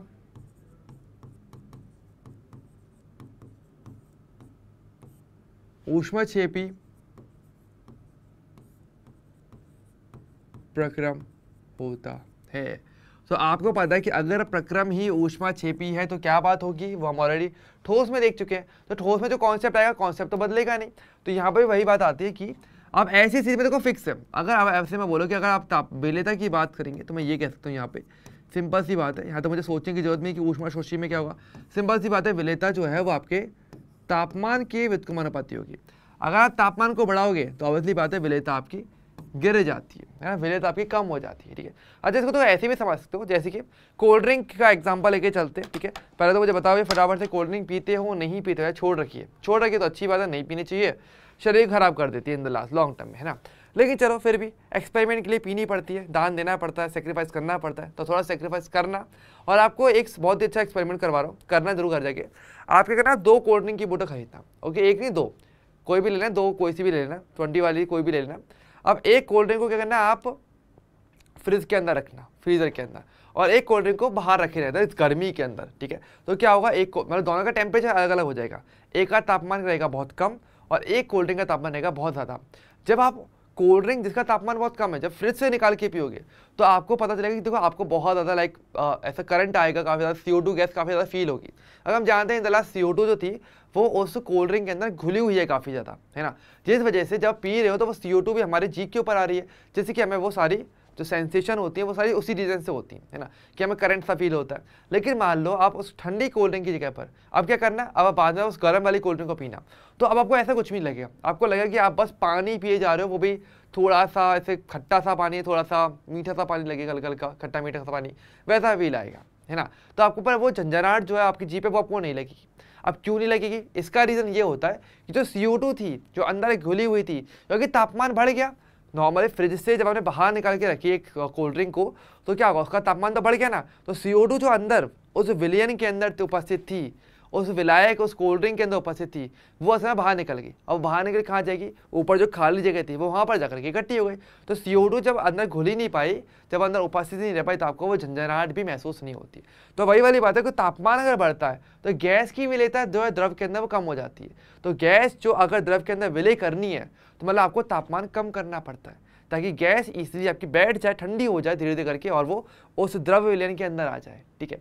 वरना अगर आप तापमान बढ़ा के रखोगे तो ऑब्वियसली बात है कि वो गैस उसमें विलय नहीं हो पाती और वो बाहर निकलने की कोशिश करेगी जितना जल्दी हो सके, तो आपको ऐसी कोई भी झंझनाहट महसूस नहीं होगी। इसके अलावा ऐसे भी कह सकते हो कि भैया कुछ ना कुछ तो रहनी चाहिए, प्रेशर तो रहेगा। कोई ये बोलेगा कि भाई बोतल तो बंद है तो प्रेशर तो रहेगा, तो भाई गैस तो होनी चाहिए।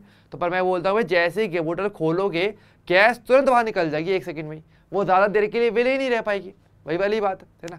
तो जैसे हम बोलते हैं कि जैसे जब कोल्ड ड्रिंक पी जाती है तो को याद होगा बर्फ़ डाल के कोल्ड ड्रिंक पीना, एक तरफ बिना बर्फ़ डाल के कोल्ड ड्रिंक पीना। बर्फ़ डाल के पियोगे टेम्परेचर ज़्यादा टाइम के लिए ठंडा रहता है, आपको ज़्यादा टाइम के लिए वहाँ पे अच्छा फील होगा, मतलब झंझनाहट फील होती है। लेकिन बिना बर्फ़ के वो जल्दी गर्म हो जाएगा, गैस जल्दी बाहर निकल जाती है। बर्फ़ डाल के रखोगे तो भाई गैस ज़्यादा टाइम के लिए वहाँ पर रहती है उस कोल्ड ड्रिंक के अंदर, ठीक है। तो कोल्ड ड्रिंक पीना हो तो भाई थोड़ा तरीके से पीना और थोड़ा केमिस्ट्री का यूज़ करना, तो ज़्यादा अच्छे तरीके से कोल्ड ड्रिंक पी पाओगे, वरना आपको कोल्ड ड्रिंक पीने में मज़ा नहीं आएगा। तो ये सब चीज़ें भी केमिस्ट्री सिखाती है, ओके। तो हर छोटी छोटी चीज़ को समझते हुए चलो। बाय द वे ये आपके एग्जाम्पल्स भी हैं, तो भाई इनको थोड़ा सा ध्यान से हमने रखना है, ठीक है। इंपॉर्टेंट है, आगे भी टॉपिक आएगा हमारे लिए बहुत इंपॉर्टेंट, उसकी हमें बात करनी रहेगी, ठीक है, ठीक है। अच्छा अब देखो, तो ये हमारा ताप की बात होगी, ताप की बात होगी। अब हम बात करते हैं तीसरा मेरे पास होता है दाब का क्या प्रभाव पड़ता है।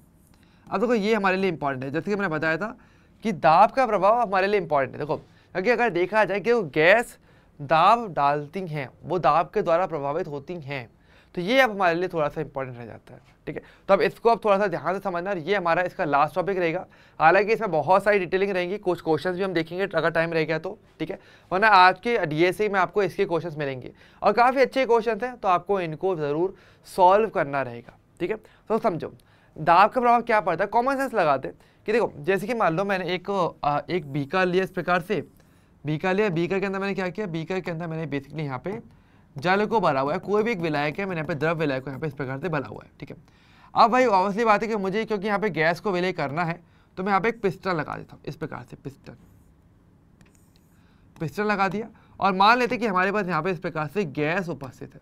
वही ना, पिस्टन नहीं लगाता तो गैस तो बाहर निकल जाती है। जैसे कोल्ड ड्रिंक की बोतल की बात करेंगे तो इस प्रकार से गैस है। अब मैं ये चाहिए कि भाई कोल्ड ड्रिंक मान लो, जैसे कोल्ड ड्रिंक की बोतल ही मान लेते हैं, ठीक है, कोल्ड ड्रिंक हम बना रहे हैं, तो ये तो आपका लिक्विड हो गया सारा जो आप पीने वाले होते हो, और CO2 गैस ऊपर रहती है नॉर्मली। तो फिर आप क्या करोगे, पिस्टन से दाब लगाओगे, आप ऐसे यहाँ पे क्या लगाओगे, प्रेशर लगाओगे। जैसे जैसे प्रेशर बढ़ाओगे तो क्या लगता है क्या होगा, ये जो कण है आप देखो कहीं ना कहीं तो जाएंगे।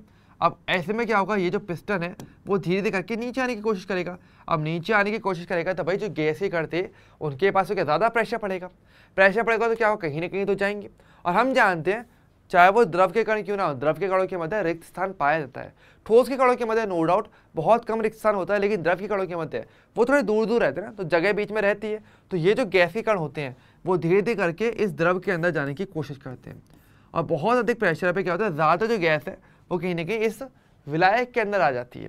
और कोल्ड ड्रिंक इसी तरीके से बनती है, CO2 को इसी प्रकार से विलय किया जाता है। आपको क्या लगता है CO2 को कैसे डालेंगे, CO2 को अगर आपको आपके उस कोल्ड ड्रिंक के अंदर रखना है तो क्या करेंगे, बहुत ज़्यादा प्रेशर लगाया जाता है और तापमान कम किया जाता है। क्योंकि पता है कि प्रेशर लगा के रख लो ठीक है, लेकिन तापमान कम नहीं करोगे तो फ़ायदा नहीं रहेगा। तो तापमान को कम भी करते हैं और प्रेशर को बढ़ाते भी हैं, जैसे कि CO2 गैस ज़्यादा से ज़्यादा कोल्ड ड्रिंक की बोतल के अंदर विलय हो जाती है। तो ये एक इंपॉर्टेंट कॉन्सेप्ट होता है कि भाई किसी गैस की द्रव्य विलेयता अधिकतम कब होती है। क्वेश्चन ये है, आप समझे क्वेश्चन क्या है, क्वेश्चन समझ में आया क्या होता है। क्वेश्चन ये आता है, अब कोल्ड ड्रिंक का बोतल तो एग्जाम्पल हो गया कि भाई CO2 को कोल्ड ड्रिंक की बोतल में विलय करना है, लेकिन क्वेश्चन कैसे आएगा, क्वेश्चन आएगा तरीके से। क्वेश्चन आएगा कि किसी गैस की द्रव्य विलेयता अधिकतम कब हो सकती है, तापमान या दाब की परिस्थितियों पे। तो तापमान आपका न्यूनतम होना चाहिए, कम से कम हो, ताकि विलेयता ज़्यादा से ज़्यादा हो जाए, जो कि हमने देखा था। यहाँ पर हमने देखा था तापमान कम से कम होना चाहिए, विलेयता ज़्यादा से ज़्यादा रहेगी। और दाब का क्या होना चाहिए, दाब जितना ज़्यादा बढ़ाओगे, ऑब्वियसली बात है, आप दाब ज़्यादा बढ़ाओगे तो भाई गैस के कणों को ज़्यादा विलय कर पाओगे, कॉमन सेंस है। तो दाब ज़्यादा बढ़ाओगे तो विलेयता ज़्यादा रहेगी। तो क्वेश्चन ये आता है। तो दाब का प्रभाव बहुत ही सिंपल रहता है कि आपके पास जो विलेयता रहती है वो समानुपाती होती है आपके दाब की। अब जितना ज़्यादा दाब लगाओगी ना, विलेयता उतनी ज़्यादा रहती है, ठीक है। तो ताप और दाब का मुख्य तौर पे ये प्रभाव पड़ता है। तो क्वेश्चन बहुत अच्छा आपसे पूछा था कि भाई ताप और दाब की क्या परिस्थितियाँ होनी चाहिए कि विलेयता अधिकतम हो, ठीक है। तो ध्यान रखें। चलो ये क्वेश्चन मैं आपको यहाँ पे लिख देता हूँ ताकि आपको क्वेश्चन भी पता रहे कि भाई कैसे क्वेश्चन पूछे जा सकते हैं, ठीक है। तो क्वेश्चन जैसे कि आपके पास ये आ सकता था कि ताप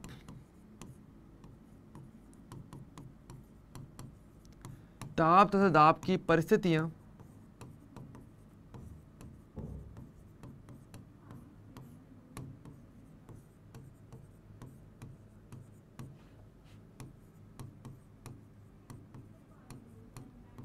जिस पर विलेयता, ताप या दाब की परिस्थितियां जिस पर विलेयता कैसी हो, अधिकतम हो, जिस पर विलेयता क्या हो आपकी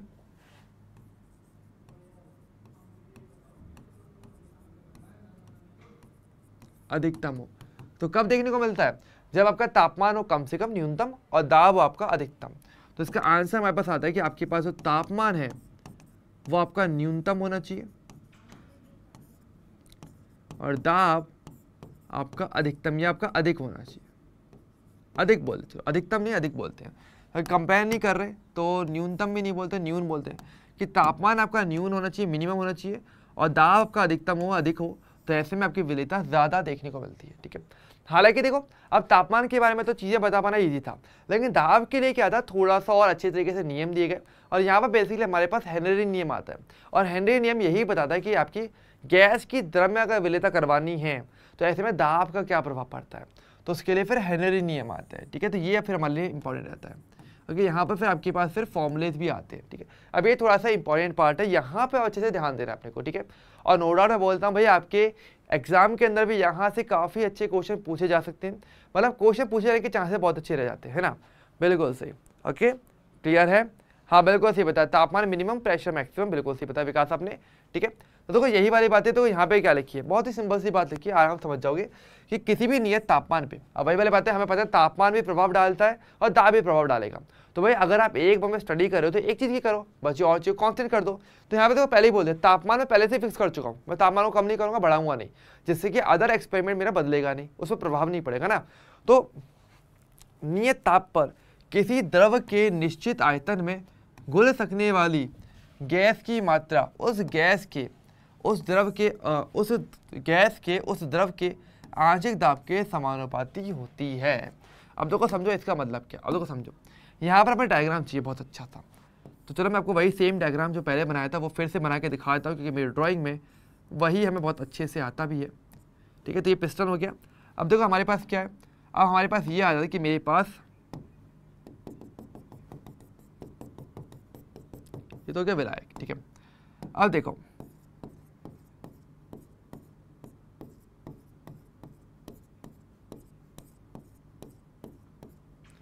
अब देखो जैसे हमारे पास क्या ऊपर ही आ गया आपकी गैस हो गई, ठीक है।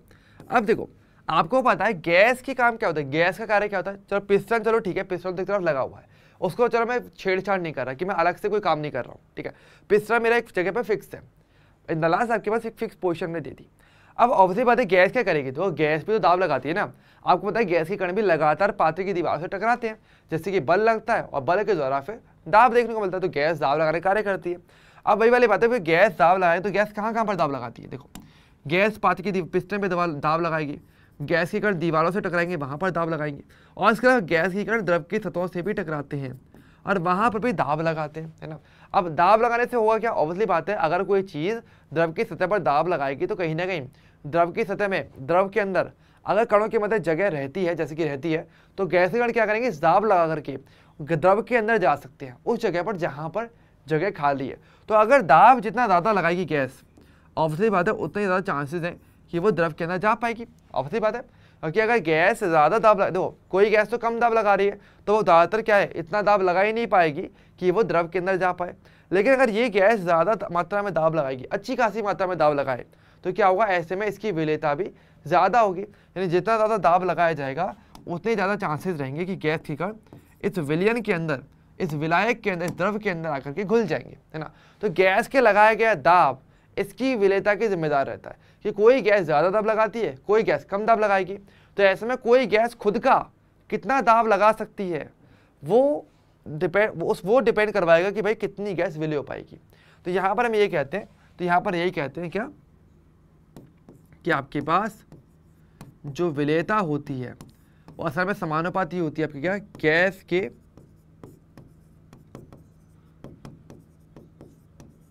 आंशिक दाब के। अब देखो आंशिक दाब का कॉन्सेप्ट क्यों आ रहा है ये भी मैं बताता हूँ। आंशिक दाब का मतलब ये हो जाता है कि मैं किसी गैस के मिश्रण में किसी गैस का स्वयं का दाब, क्योंकि आपको पता है जैसे हमने एक ही गैस रखी है, ठीक है। अब मान लो कि चलो मैं यहाँ पे और भी गैस रखता तो क्या होता, मान लो कि हमारे पास यहाँ पे और भी गैसें होती, मान लो ग्रीन कलर वाली गैस भी आपके पास होती, तो ऑब्वियसली बात है हर कोई गैस अपना अपना दाब लगाती है, तो कोई गैस ज़्यादा दाब लगाएगी, कोई गैस कम दाब लगाएगी। तो भाई सिंपल सी बात है, किसी गैस की विलेयता, कोई गैस इस द्रव के अंदर कितनी मात्रा में आएगी वो डिपेंड इसी पे करेगा कि वो गैस स्वयं से कितना दाब लगा रही है। तो किसी गैस के मिश्रण के अंदर बहुत सारी गैसें मान लो मिक्स हैं, तो उसमें कोई गैस स्वयं जितना दाब लगाती है वो उसका आंशिक दाब कहलाता है, ठीक है। तो ये आंशिक दाब का मतलब क्या होता है, चलो मैं यहाँ पे लिख देता हूँ, गैस का आंशिक दाब का मतलब क्या होता है, कंफ्यूजन नहीं होना चाहिए। तो गैस का आंशिक दाब, इसका मतलब क्या होता है कि गैसीय मिश्रण में, इसका मतलब क्या होता है कि गैसीय मिश्रण में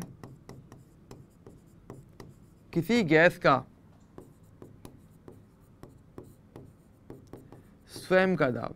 तो आंशिक दाब का मतलब क्या है कि भाई ओवरऑल आपको पता है कि गैसें हैं तो ये गैस भी दाब लगाएगी, ऑरेंज वाली ग्रीन वाली गैस भी दाब लगाएगी, तो सभी गैसें कहेंगे दाब लगा रही है।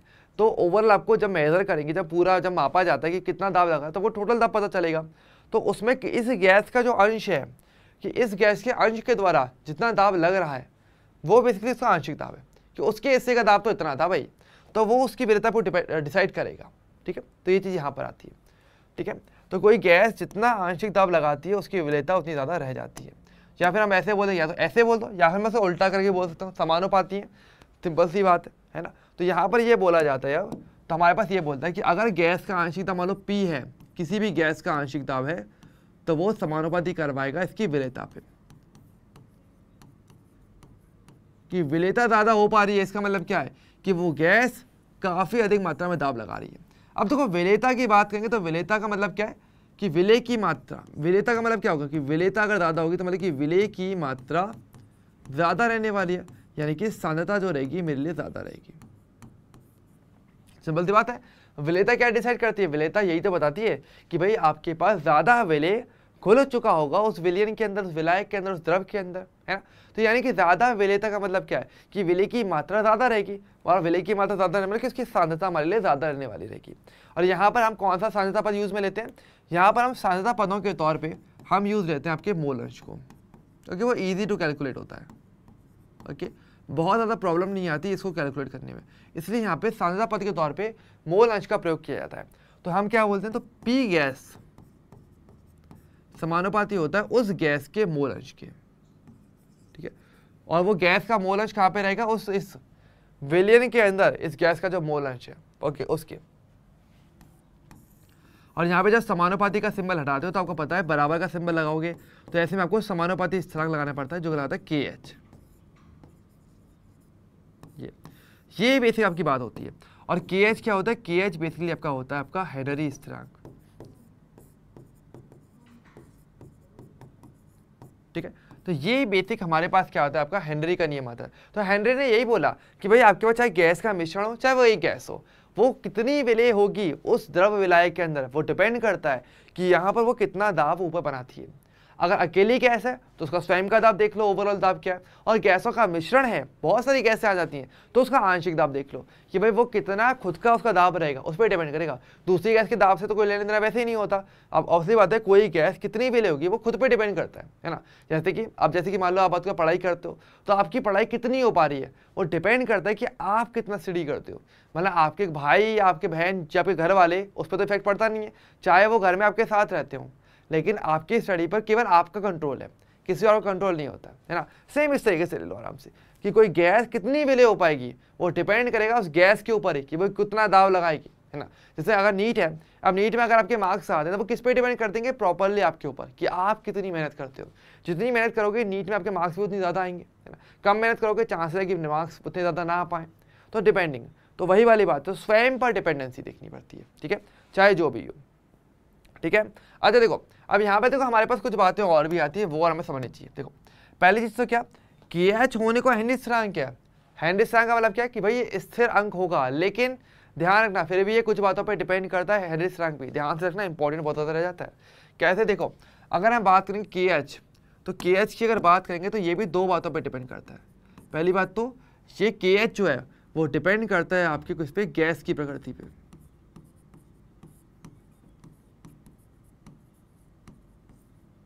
गैस की प्रकृति, ओके, यानी कि आपका गैस कैसी है उस पर उसकी डिपेंडेंसी बनती है। ठीक है, कि अगर हर एक गैस के लिए इसकी वैल्यू अलग अलग होती है, मतलब आप सोचो कि CO2 के लिए KH की वैल्यू, या फिर अगर आप बात करो कि आपकी हीलियम के लिए गैस KH की वैल्यू समान रहेगी, ऐसा नहीं होता। हर एक गैस के लिए KH हेनरी स्थिरांक की वैल्यू अलग अलग होती है। पहली चीज़ तो ये, ठीक है। दूसरी बात जिस पे डिपेंडेंसी बनती है वो आपके पास बनती है ताप पे, कि KH जो होता है ना वो समय ताप पे डिपेंड करता है। यानी समान गैस के लिए अगर बात किया जाएगा तो तापमान अगर बदलोगे ना तो KH की वैल्यू बदल जाती है, ये ध्यान रखना। ठीक है, और NCERT में बता दूं इसके लिए टेबल भी बनी हुई है, उसको थोड़ा देखना जा करके, मैं होमवर्क बताऊंगा आपको एडवांस में। ठीक है, तो ताप पे डिपेंडेंसी बनती है, कैसी बनती है ध्यान रखना।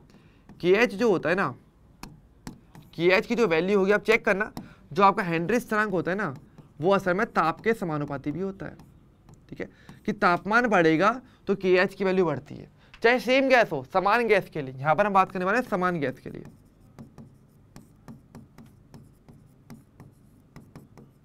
ठीक है, ये ध्यान रखना, यानी मैंने गैस सेम कर ली, मतलब CO2 गैस है, अब एक तरफ मान लो मैं लेके चल रहा हूँ आपका 100 डिग्री सेल्सियस पे KH की वैल्यू, एक तरफ मैं बोल के चल रहा हूँ कि आपका 102 डिग्री सेल्सियस पे KH की वैल्यू, तो ज़्यादा KH की वैल्यू कहाँ पर आएगी, 102 पे।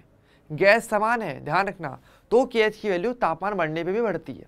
हालांकि अगर गैसें अलग अलग होंगी तो भी KH की वैल्यू अलग अलग रहती है, तो वो डिपेंड करता है। अब ये कैसे डिपेंड करता है, किसके लिए KH की वैल्यू ज़्यादा रहेगी, किसके लिए KH की वैल्यू कम रहेगी, तो ध्यान दो। तो एक बात ध्यान रखना, तो हम यहाँ पर एक बात बोलते हैं, हम ये बोलते हैं कि देखो आपको पता है KH तापमान के समानुपाती है, और हम एक बार बहुत अच्छे तरीके से जानते हैं कि जो वरीयता होती है वो तापमान के व्युत्क्रमानुपाती होती है। देखो अभी हमने देखा था ना, हमने क्या देखा था, देखो हमने ये देखा था कि वरीयता ताप के व्युत्क्रमानुपाती है, तापमान बढ़ेगा तो वरीयता बढ़ेगी घटेगी, तो अगर तापमान KH के समानुपाती मतलब कि KH बढ़ेगा तो भी वरीयता आपकी घट जाती है। अब ये थोड़ा ध्यान रखना, ठीक है। तो चलो मैं आपको ओवरऑल एक थोड़ा सा रूल आपके लिए लिखा देता हूँ, बहुत इंपॉर्टेंट आपके लिए रह जाता है। तो यहाँ पर हम ये कहते हैं, क्या हम ये कहते हैं कि गैस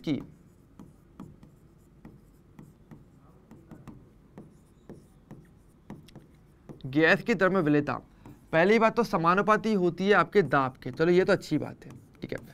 व्युत्क्रमानुपाती होती है आपके ताप के, इसके अलावा व्युत्क्रमानुपाती होती है KH के। किसी भी गैस के लिए ध्यान रखना, बहुत इंपॉर्टेंट क्वेश्चन है, KH की वैल्यू अगर ज़्यादा हो गई ना, समझ जाना उसकी वरीयता कम होने वाली है, ठीक है। तो ये भी बहुत इंपॉर्टेंट रह जाता है, इससे आपको चीज़ें और क्लियर हो जाती हैं। और यहाँ पर इसका प्रूफ भी मैं आपको दे सकता हूँ, हम इसके क्वेश्चन मैंने आपको दिए और इस पर हम डिस्कस भी करेंगे, चिंता मत करना, डिस्कशन पूरा करेंगे अच्छे से तरीके से। लेकिन एक काम आज सभी लोग जरूर करना, आप लोग क्या करोगे, आपको एक काम ये करना पड़ेगा, देखो ये ना बेसिकली चलो दिखाई देता हूँ, चलो छोड़ो, ये आप टेबल देखो, आपको ऑटोमेटिक चीज़ें और क्लियर हो जाएंगी। अब देखो बहुत अच्छे तरीके से देखो, यहाँ पर देखो क्या क्या लिखा हुआ है, यहाँ पे देखो अलग अलग गैसें यहाँ पे लिखी हुई हैं, यहाँ पे हीलियम लिखा हुआ है, हाइड्रोजन लिखा हुआ है, नाइट्रोजन लिखा हुआ है। तो अब देखो इन तीनों में स्टार्टिंग से कंपेयर करते हैं, इन तीनों में के लिए देखो टेम्परेचर मैंने सेम रखा है 293, 293, 293, ठीक है। अब हमने ये बोला था कि आपके पास देखो तापमान स्थिर है, तो देखो KH की वैल्यू क्या क्या है, KH की वैल्यू देखो 144 है, 69 है और यहाँ पे 76 है। हम जानते हैं हीलियम क्या है, अक्रिय गैस होती है, और अक्रिय गैसों की द्रव के अंदर विलेयता सबसे कम होती है। मैंने देखा था विलय विलायक की प्रकृति में लिखवाया था, मैंने अभी देख लो कहाँ लिखवाया था, देखो ये रहा, विलय विलायक की प्रकृति में लिखाया था कि अगर कभी विलेयता चेक करनी हो जल के अंदर तो आप देखोगे कि अक्रिय गैसों की विलेयता सबसे कम होती है और उससे ज़्यादा तो अध्रुवीय गैसों की रहती है। तो देखो यहाँ पे चेक करो, तो देखो आपको देखने को मिलेगा कि हीलियम गैस अक्रिय गैस है, तो उसकी विलेयता सबसे कम होनी चाहिए थी, तो ऑटोमेटिक दिमाग में आना चाहिए कि उसके लिए KH की वैल्यू ज़्यादा रहेगी। तो देखो सबसे ज़्यादा हैवी 144 है, बहुत ज़्यादा KH की वैल्यू है। इसके अलावा हाइड्रोजन और नाइट्रोजन में कंपेयर किया जाए तो नाइट्रोजन की वितरणता ज़्यादा अच्छी होती है, तो ऐसा है वो ज़्यादा वैल्यू हो पाती है। तो यहाँ पे देखो कंपेयर करके देखो, तो हाइड्रोजन और नाइट्रोजन होने को दोनों अध्रुवीय रहेगा, लेकिन कंपेयर किया जाए तो नाइट्रोजन का ज़्यादा रहेगा, ठीक है। अच्छा इसी प्रकार से देखो अगर मैं O2 को लेता हूँ, O2 और ज़्यादा विलयशील है। अगर कंपेयर कभी करवाया जाए कि भाई नाइट्रोजन और O2 में ज़्यादा घुलनशील कौन है, तो O2 ज़्यादा घुलनशील है। कैसे डाटा पता कर रहा है कि सेम टेम्परेचर था, KH की वैल्यू O2 के लिए कम होती है, इसका मतलब इसकी विलेयता ज़्यादा है। आप ऑटोमेटिक ऑर्डर भी पता कर सकते हो समान टेम्परेचर पे। तो जैसे कि अगर मुझे यहाँ पे विलेयता का क्रम लिखना चाहे, मैं लिख सकता हूँ मैं विलेयता का क्रम। तो अगर मैं विलेयता देना चाहूँ कि विलेयता का क्रम क्या रहेगा, तो देखो यहाँ पे टेम्परेचर क्या है मेरा 298 केल्विन है, 293 केल्विन, तो ये मैंने फिक्स कर रखा है। तो क्या कम रहता है, सबसे ज़्यादा O2 विलय रहती है, फिर N2, फिर H2 और लास्ट में फिर आपकी हीलियम। बस इस प्रकार से आपकी विलेयता का क्रम आ जाता है। और ये जो क्रम है इसका अपोजिट कर दूंगा तो ये मेरे हेनरी स्थिरांक का क्रम भी बन जाएगा। तो आपसे हेनरी स्थिरांक का क्रम भी पूछा जा सकता है। तो देखो वही वाली बात है, कैसे, तो फिर आपको देखना पड़ेगा विलय विलायक कैसा है उसकी प्रकृति के आधार पर। प्रकृति के आधार पर आपको एक आइडिया मिल जाएगा कि भाई किसकी विलेयता ज़्यादा है, किसकी विलेयता कम है, और इसका उल्टा करके आप हेनरी स्थिरांक का क्रम भी ऑटोमेटिक पता कर सकते हो। ध्यान रखना ये नंबर याद मत करना, सिर्फ कॉन्सेप्ट समझना। अब जैसे देखो समझो मैंने क्या बोला था, अगर मैं तापमान बढ़ाऊंगा तो KH की वैल्यू बढ़ती है। अब देखो दोनों तरफ देखो मेरी गैस क्या O2 है, ये भी O2 ये भी O2, यहाँ पे 293 है, यहाँ पे 303 है। मैंने बोला था तापमान बढ़ेगा, तापमान बढ़ा KH की वैल्यू तो बढ़ गई, यहाँ पे 34.86 है, यहाँ पे 46.82 है, KH की वैल्यू बढ़ती है। यानी कि KH की वैल्यू देखो किस किस पे डिपेंड कर गई, हर एक गैस के लिए देखा जाए समान तापमान भी रखा जाए तो हर एक गैस के लिए KH की वैल्यू अलग अलग आती है। नंबर एक बात, तो गैस की प्रकृति पे डिपेंडेंसी आ गई, नंबर एक चीज। दूसरी किस पे डिपेंडेंसी आ गई, गैस फिक्स कर दो तो तापमान अगर बढ़ाऊंगा तो KH की वैल्यू बढ़ती है। तो यानी कि KH की वैल्यू कुल मिला के दो बातों पर डिपेंड करती है, गैस की प्रकृति पे और तापमान पे। तापमान स्थिर कर दोगे तो गैस की प्रकृति बदलेगी, गैस अलग अलग होगी तो KH की वैल्यू बदलेगी। या गैस को फिक्स कर दूं तो तापमान बदलूंगा तो भी KH की वैल्यू बदलती है, और KH की वैल्यू बढ़ेगी तो आपकी विलेयता कम हो जाती है, जैसे कि हमने यहाँ पे लिख दिया है। तो ये अब आपके लिए इंपॉर्टेंट है, यहाँ से आपके पास अलग अलग पैटर्न के क्वेश्चन बहुत अच्छे बनने जा सकते हैं। ठीक है, ध्यान रखना, ठीक है। अच्छा अब देखो समझो, अब चलो थोड़ी सी बातें और है हमारे लिए थ्योरी, वो और थोड़ा सा हम देख लेते हैं, ओके ठीक है। अब देखो कुछ बातें हमारे पास और भी आती है, जैसे कि हमारे हेनरी नियम के हमारे कुछ अनुप्रयोग आते हैं, ठीक है। अच्छा इससे पहले एक ग्राफर आपको बता देता हूँ, एक ग्राफर हमारे पास आता है, ध्यान रखना कि देखो अगर आप बात करोगे मेरे पास दाब का, कि गैस का जो आपका दाब है उसके बीच का ग्राफ आप बना सकते हो, कि अगर हम बात करेंगे प्रेशर आपका किसका, गैस का, ठीक है, और एक तरफ अगर बात करेंगे मोल अंश गैस का, तो सिंपल सी बात है, आपको पता समानुपाती है, तो ग्राफ कैसा बनेगा, ग्राफ आपका बिल्कुल सीधा बनता है इस प्रकार से, और इसकी जो ढाल रहती है हमारे लिए वो बेसिकली आपका हेनरी स्थिरांक के बराबर होती है, KH के बराबर हो जाती है, सिंपल सी बात है। क्योंकि हम जानते हैं P गैस इक्वल टू क्या होता है आपके पास, KHX, Y equal to MX का ग्राफ बनता है ऐसे।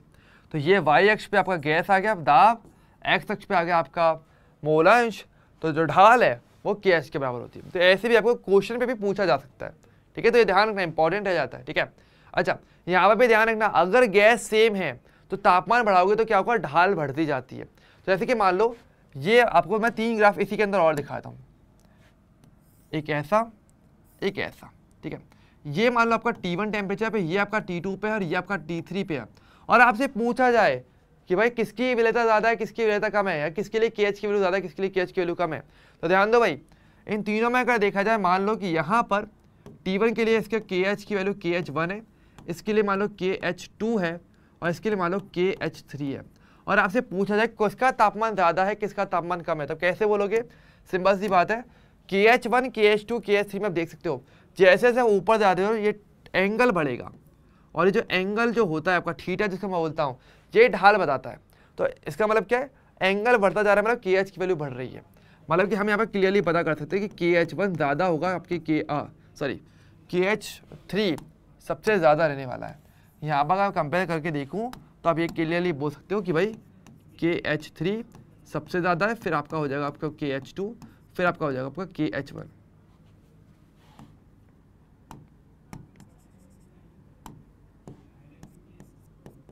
ठीक है, तो इससे तापमान का क्या संबंध आएगा कि T3 सबसे ज़्यादा है, फिर आपका T2, फिर आपका T1, क्योंकि हम जानते हैं आपका KH आपके इसके समानुपाती होता है तापमान के, तो ये बात यहाँ पर आती है, ठीक है। तो ये थोड़ा सा कुछ अच्छे ग्राफ आपके लिए यहाँ पे जरूर निकल के आते हैं, काफ़ी अच्छे ग्राफ है, थोड़ा सा प्रैक्टिस और थोड़ा सा इनको देख करके चलना है, ठीक है। और ये क्वेश्चन मैं बताऊँ अगर आएगा तो काफ़ी सारे बच्चे गलत कर सकते हैं, हालांकि क्वेश्चन ईजी है, थोड़ा सा दिमाग लगाने वाली बात है और पता होने वाली बात है, तो सारी नॉलेज रहेगी, बस क्लास को अच्छे तरीके से देखना, चीज़ें क्लियर रखना, तो आराम से चीज़ें कर पाओगे, ठीक है। अच्छा अब चलो मैं आपको थोड़ी सी थ्योरी बता देता हूँ, जैसे कि मैं आपको बता ही रहा था। तो देखो जो बातें बताई थी वही यहाँ पे लिखी भी हुई हैं, कुछ इंपॉर्टेंट पॉइंट्स, जैसे कि सोडा जल की बात करें या शीतल पेयों में CO2 की विलेयता बढ़ाने के लिए क्या करते हैं, बोतल को अधिक दाब पर बंद किया जाता है, अधिक दाब पर भी, साथ में टेम्परेचर भी काफ़ी कम कर देते हैं, ठीक है। साथ में क्या करते हैं हमारे पास टेम्परेचर भी क्या करते हैं, न्यूनतम करते हैं, तो ऐसे में विलेयता काफ़ी ज़्यादा अच्छी हो जाती है। वही वाली बात थी, आपको याद है। अच्छा दूसरा वाले को याद है, ये वाला इंपॉर्टेंट है। दूसरा यही है कि गहरे समुद्र में श्वास लेते हुए गोताखोरों को अधिक दाब पर गैस की अधिक घुलनशीलता का सामना करना पड़ सकता है। कैसे, ऑब्वियसली बात है, जब आप गोताखोर होंगे, अगर आप मान लो जो आपका जो गैस सिलेंडर है उसको लेकर के आप जाते हो, सांस ले रहे हो, अब जैसे से नीचे जाओगे तो क्या होगा, समुद्र का जल का दाब तो लगेगा, तो जिससे क्या होता है कि हमारे पास जो गैस जो हम लेते हैं ना, वो हमारे रुधिर के अंदर काफ़ी ज़्यादा विलय हो जाती है। अब उससे प्रॉब्लम बनती है, क्या प्रॉब्लम बनती है, देखो थोड़ा सा होता हमारे पास ये है कि अधिक भारी दाब के कारण क्या होता है, श्वास के साथ ली गई वायुमंडलीय गैसों की विलेयता रुधिर में अधिक हो जाएगी, मतलब गैस लेंगे हमारे पास, गैस सिलेंडर से क्या होगा, काफ़ी ज़्यादा विलय हो जाएगा। अब जब गोताखोर जब विलय तो हो गया, लेकिन जब वो गोताखोर वापस सतह की ओर आएगा तो बाहरी दाब क्या होगा, धीरे धीरे कम हो जाएगा। अब कम होगा तो क्या होगा, अब पहले दाब की वजह से विलेयता तो काफ़ी ज़्यादा हो गई, अब दाब कम हो रहा है तो क्या होगी, विलेयता कम होगी, तो अब वो जो गैस है अब वो बाहर निकलने की कोशिश करेगी रुधिर से। तब ऐसे में क्या होगा, तो समझो, तो इसके कारण घुली हुई गैसें बाहर निकलने लगती हैं और इससे रुधिर में नाइट्रोजन की बुलबुले बन जाते हैं। अब ये इंपॉर्टेंट है, देखो जो गैस सिलेंडर में जो गैस होती है वहाँ पे नाइट्रोजन भी काफ़ी अधिक मात्रा में होती है। अब प्रॉब्लम क्या है कि देखो नाइट्रोजन पहली बात तो जल्दी विलय हो नहीं पाती, सिंपल सी बात, उसकी विलेयता कम रहती है, तो जब वो बाहर निकलेगी तो बबल्स के रूप में निकलेगी। अब इससे प्रॉब्लम क्या होगा, इससे केशिकाओं में अवरोध उत्पन्न हो जाता है, सिंपल सी बात है, तो जो नसें हैं अब उसमें पता है कि बबल्स आ गए, अब बबल्स आ जाएंगे तो क्या होगा, अब ऐसे में जो हमारे पास छोटे छोटे बबल्स अगर कहीं पर भी अटक गया एक बबल नाइट्रोजन का, तो क्या वहाँ पर रुधिर का प्रवाह अच्छे से हो पाएगा, नहीं हो पाएगा, तो अवरोध बन जाता है और इससे एक चिकित्सीय अवस्था उत्पन्न हो जाती है जिसको आप बोलते हो बेंट्स। तो इसको बेंट्स की बीमारी कहते हैं और ये बहुत पीड़ादायक होती है। ऑब्वियसली बात है, ब्लड आपका रुक गया एक जगह पर आकर के, तो हार्ट लगातार पंप किया जा रहा है और आपका ब्लड किसी नस में आकर के रुक गया, तो भाई ऑब्वियसली बात है बहुत ज़्यादा पेन होगा और इवन आपकी जानलेवा यानी कि इसमें जान भी जा सकती है। ऑब्वियसली बात है हार्ट फेल होने के चांसेस इसमें बन जाते हैं, इसलिए थोड़ा सा यहाँ पे ध्यान रखना पड़ता है। ठीक है, तो देखो इसके लिए करते क्या है, तो देखो समझो इसका उपाय भी हमारे पास है। तो क्या होता है कि बेंट्स से तथा नाइट्रोजन की रुधिर में अधिक मात्रा के जहरीले प्रभाव से बचने के लिए गोताखोरों द्वारा श्वास लेने के लिए उपयोगी किए जाने वाले टैंकों में हीलियम गैस को मिलाया जाता है। हीलियम क्यों मिलाते हैं, क्योंकि जानते हैं कि हीलियम चाहे बहुत अधिक दाबी क्यों ना हो, विलय तो होगी नहीं क्योंकि KH की वैल्यू काफ़ी ज़्यादा रहती है, तो हमें पता है कि ये गैस विलय नहीं होती है। तो अगर ये विलय ही नहीं होगी तो भाई आपके बबल्स ही नहीं बनेंगे किसी पॉइंट पर करके, तो बबल्स नहीं बनेंगे तो आपको ऐसी प्रॉब्लम भी नहीं होने वाली। तो यहाँ पे यही वाली बात है, तो हीलियम को मिला करके रखा जाता है वायु को। ठीक है, देखो यहाँ पे कितना होता है, 11.7% हीलियम होती है। देखो 56.2%, बहुत अच्छी खासी मात्रा है, आधी से ज़्यादा परसेंट तो नाइट्रोजन ही रह जाता है। और फिर हमारे पास ऑक्सीजन रहती है 32.1% सांस लेने के लिए, तो ये हमारे पास आता है। इसके अलावा देखो एक पॉइंट और भी आता है क्या, कि अधिक ऊंचाई वाली जगहों पर ऑक्सीजन का आंशिक दाब सतही स्थानों से कम होता है। ऑब्वियसली बात है, जब आप पहाड़ों पे जाते हो तो क्या होता है, वायुमंडलीय दाब कम रहता है, तो ऑक्सीजन का जो दाब हमारे ऊपर लगता है वो काफ़ी कम हो जाता है। अब इससे क्या होगा, इससे अतः इन जगहों पर रहने वाले लोगों और आरोग्यों की रुधिर और ऊतकों में ऑक्सीजन की सांद्रता कम हो जाती है, निम्न हो जाती है। अगली बात है भाई ऑक्सीजन हमें चाहिए, हमारा रुधिर क्या करता है, ऑक्सीजन को हमारे पूरे शरीर में प्रवाहित कर पाता है, जिससे कि हम इन द लास्ट काम कर पाते हैं, सोच पाते हैं। हमारी कोशिकाएं जो है वो उस ऑक्सीजन का उपयोग करके ग्लूकोज से CO2 H2O ऊर्जा बनाती हैं। तो अगली बात है, अगर ऑक्सीजन अगर कम हो गई हमारे ब्लड के अंदर, क्योंकि दाब कम है तो ऑक्सीजन का ब्लड के अंदर जो कंसंट्रेशन है, जो सांद्रता है वो भी कम हो जाएगी। तो ऐसे में क्या होगा, इसके कारण आरोग्य कमज़ोर हो जाते हैं, अगली बात है ताकत ही नहीं आई है और स्पष्टता सोच नहीं पाते, और इसको एनोक्सिया की बीमारी कहा जाता है। इसको बोलते हैं एनोक्सिया, कि जब ऊपर पहाड़ों पे जाएंगे ना तो सोचने समझने की जो शक्ति होती है वो बहुत कम हो जाती है, क्योंकि ऑक्सीजन हमारे ब्लड के अंदर बहुत कम हो जाती है, तो वो आपकी एनोक्सिया की बीमारी कही जाती है। तो दो बीमारी हमारे पास यहाँ पे आ जाती है, एक आती है बेंट्स की बीमारी, जो कि तब देखने को मिलेगी अगर आप समुद्र में जाते हो, ठीक है, तब देखने को मिल जाती है। और दूसरा, अगर बहुत ऊंचाई पे जाओगे तो एनोक्सिया हो सकता है, जिससे कि आप सोच नहीं पाओगे, जिससे कि कई बार एक्सीडेंट्स भी पहाड़ों पे क्यों होते हैं, इसी रीज़न से हो पाते हैं। तो ये भी एक रीज़न होता है कि पहाड़ों पर एक्सीडेंट बहुत ज़्यादा होते हैं, क्योंकि बस ड्राइवर या कोई भी जो ड्राइवर होगा वो बहुत अच्छी तरीके से सोच नहीं पा रहा होगा, तो ये प्रॉब्लम फेस करनी पड़ती है, इससे थोड़ा सा ध्यान रखना चाहिए होता है अपने को। ठीक है, तो ये चीज़ है। अच्छा, इसके अलावा देखो फाइनली हमारा पड़ाव क्या होता है, तो हमारा टॉपिक तो पूरा हो गया और आज का ये आपका ब्रेनस्टॉर्मिंग क्वेश्चन रहेगा। आराम से आज इस क्वेश्चन को सोचना और कल आपको इसका आंसर मुझे बताना पड़ेगा क्लास की स्टार्टिंग में। ठीक है, सो आराम से पढ़ना है, हेनरी नियम पर आधारित क्वेश्चन है और DAC के अंदर भी मैंने आपको क्वेश्चन दिए हुए हैं, तो भाई उनको भी अच्छे तरीके से सॉल्व करिएगा। और कल मैं थोड़ा सा DAC स्टार्टिंग वाले डिस्कस करेंगे, फिर हम कल आगे बढ़ने वाले। तो जो भी क्वेश्चन है भाई आराम से लगा लेना, DAC नंबर और DAC का क्वेश्चन नहीं कर पाए वो लिख के रखना, और कल हम उसको डिस्कस करने वाले होंगे। ठीक है, सो बच्चों आज के सेशन में मेरी तरफ से इतना ही रहेगा। आई होप आपको समझ में आया होगा, चीज़ें थोड़ी क्लियर हुई होंगी, कोई डाउट आए तो पूछ लिया करो, सबसे बेस्ट रहता है। ठीक है, सो बच्चों आज के सेशन में इतना ही रहेगा मेरी तरफ से। अब हम मिलेंगे कल नेक्स्ट सेशन में, तब तक के लिए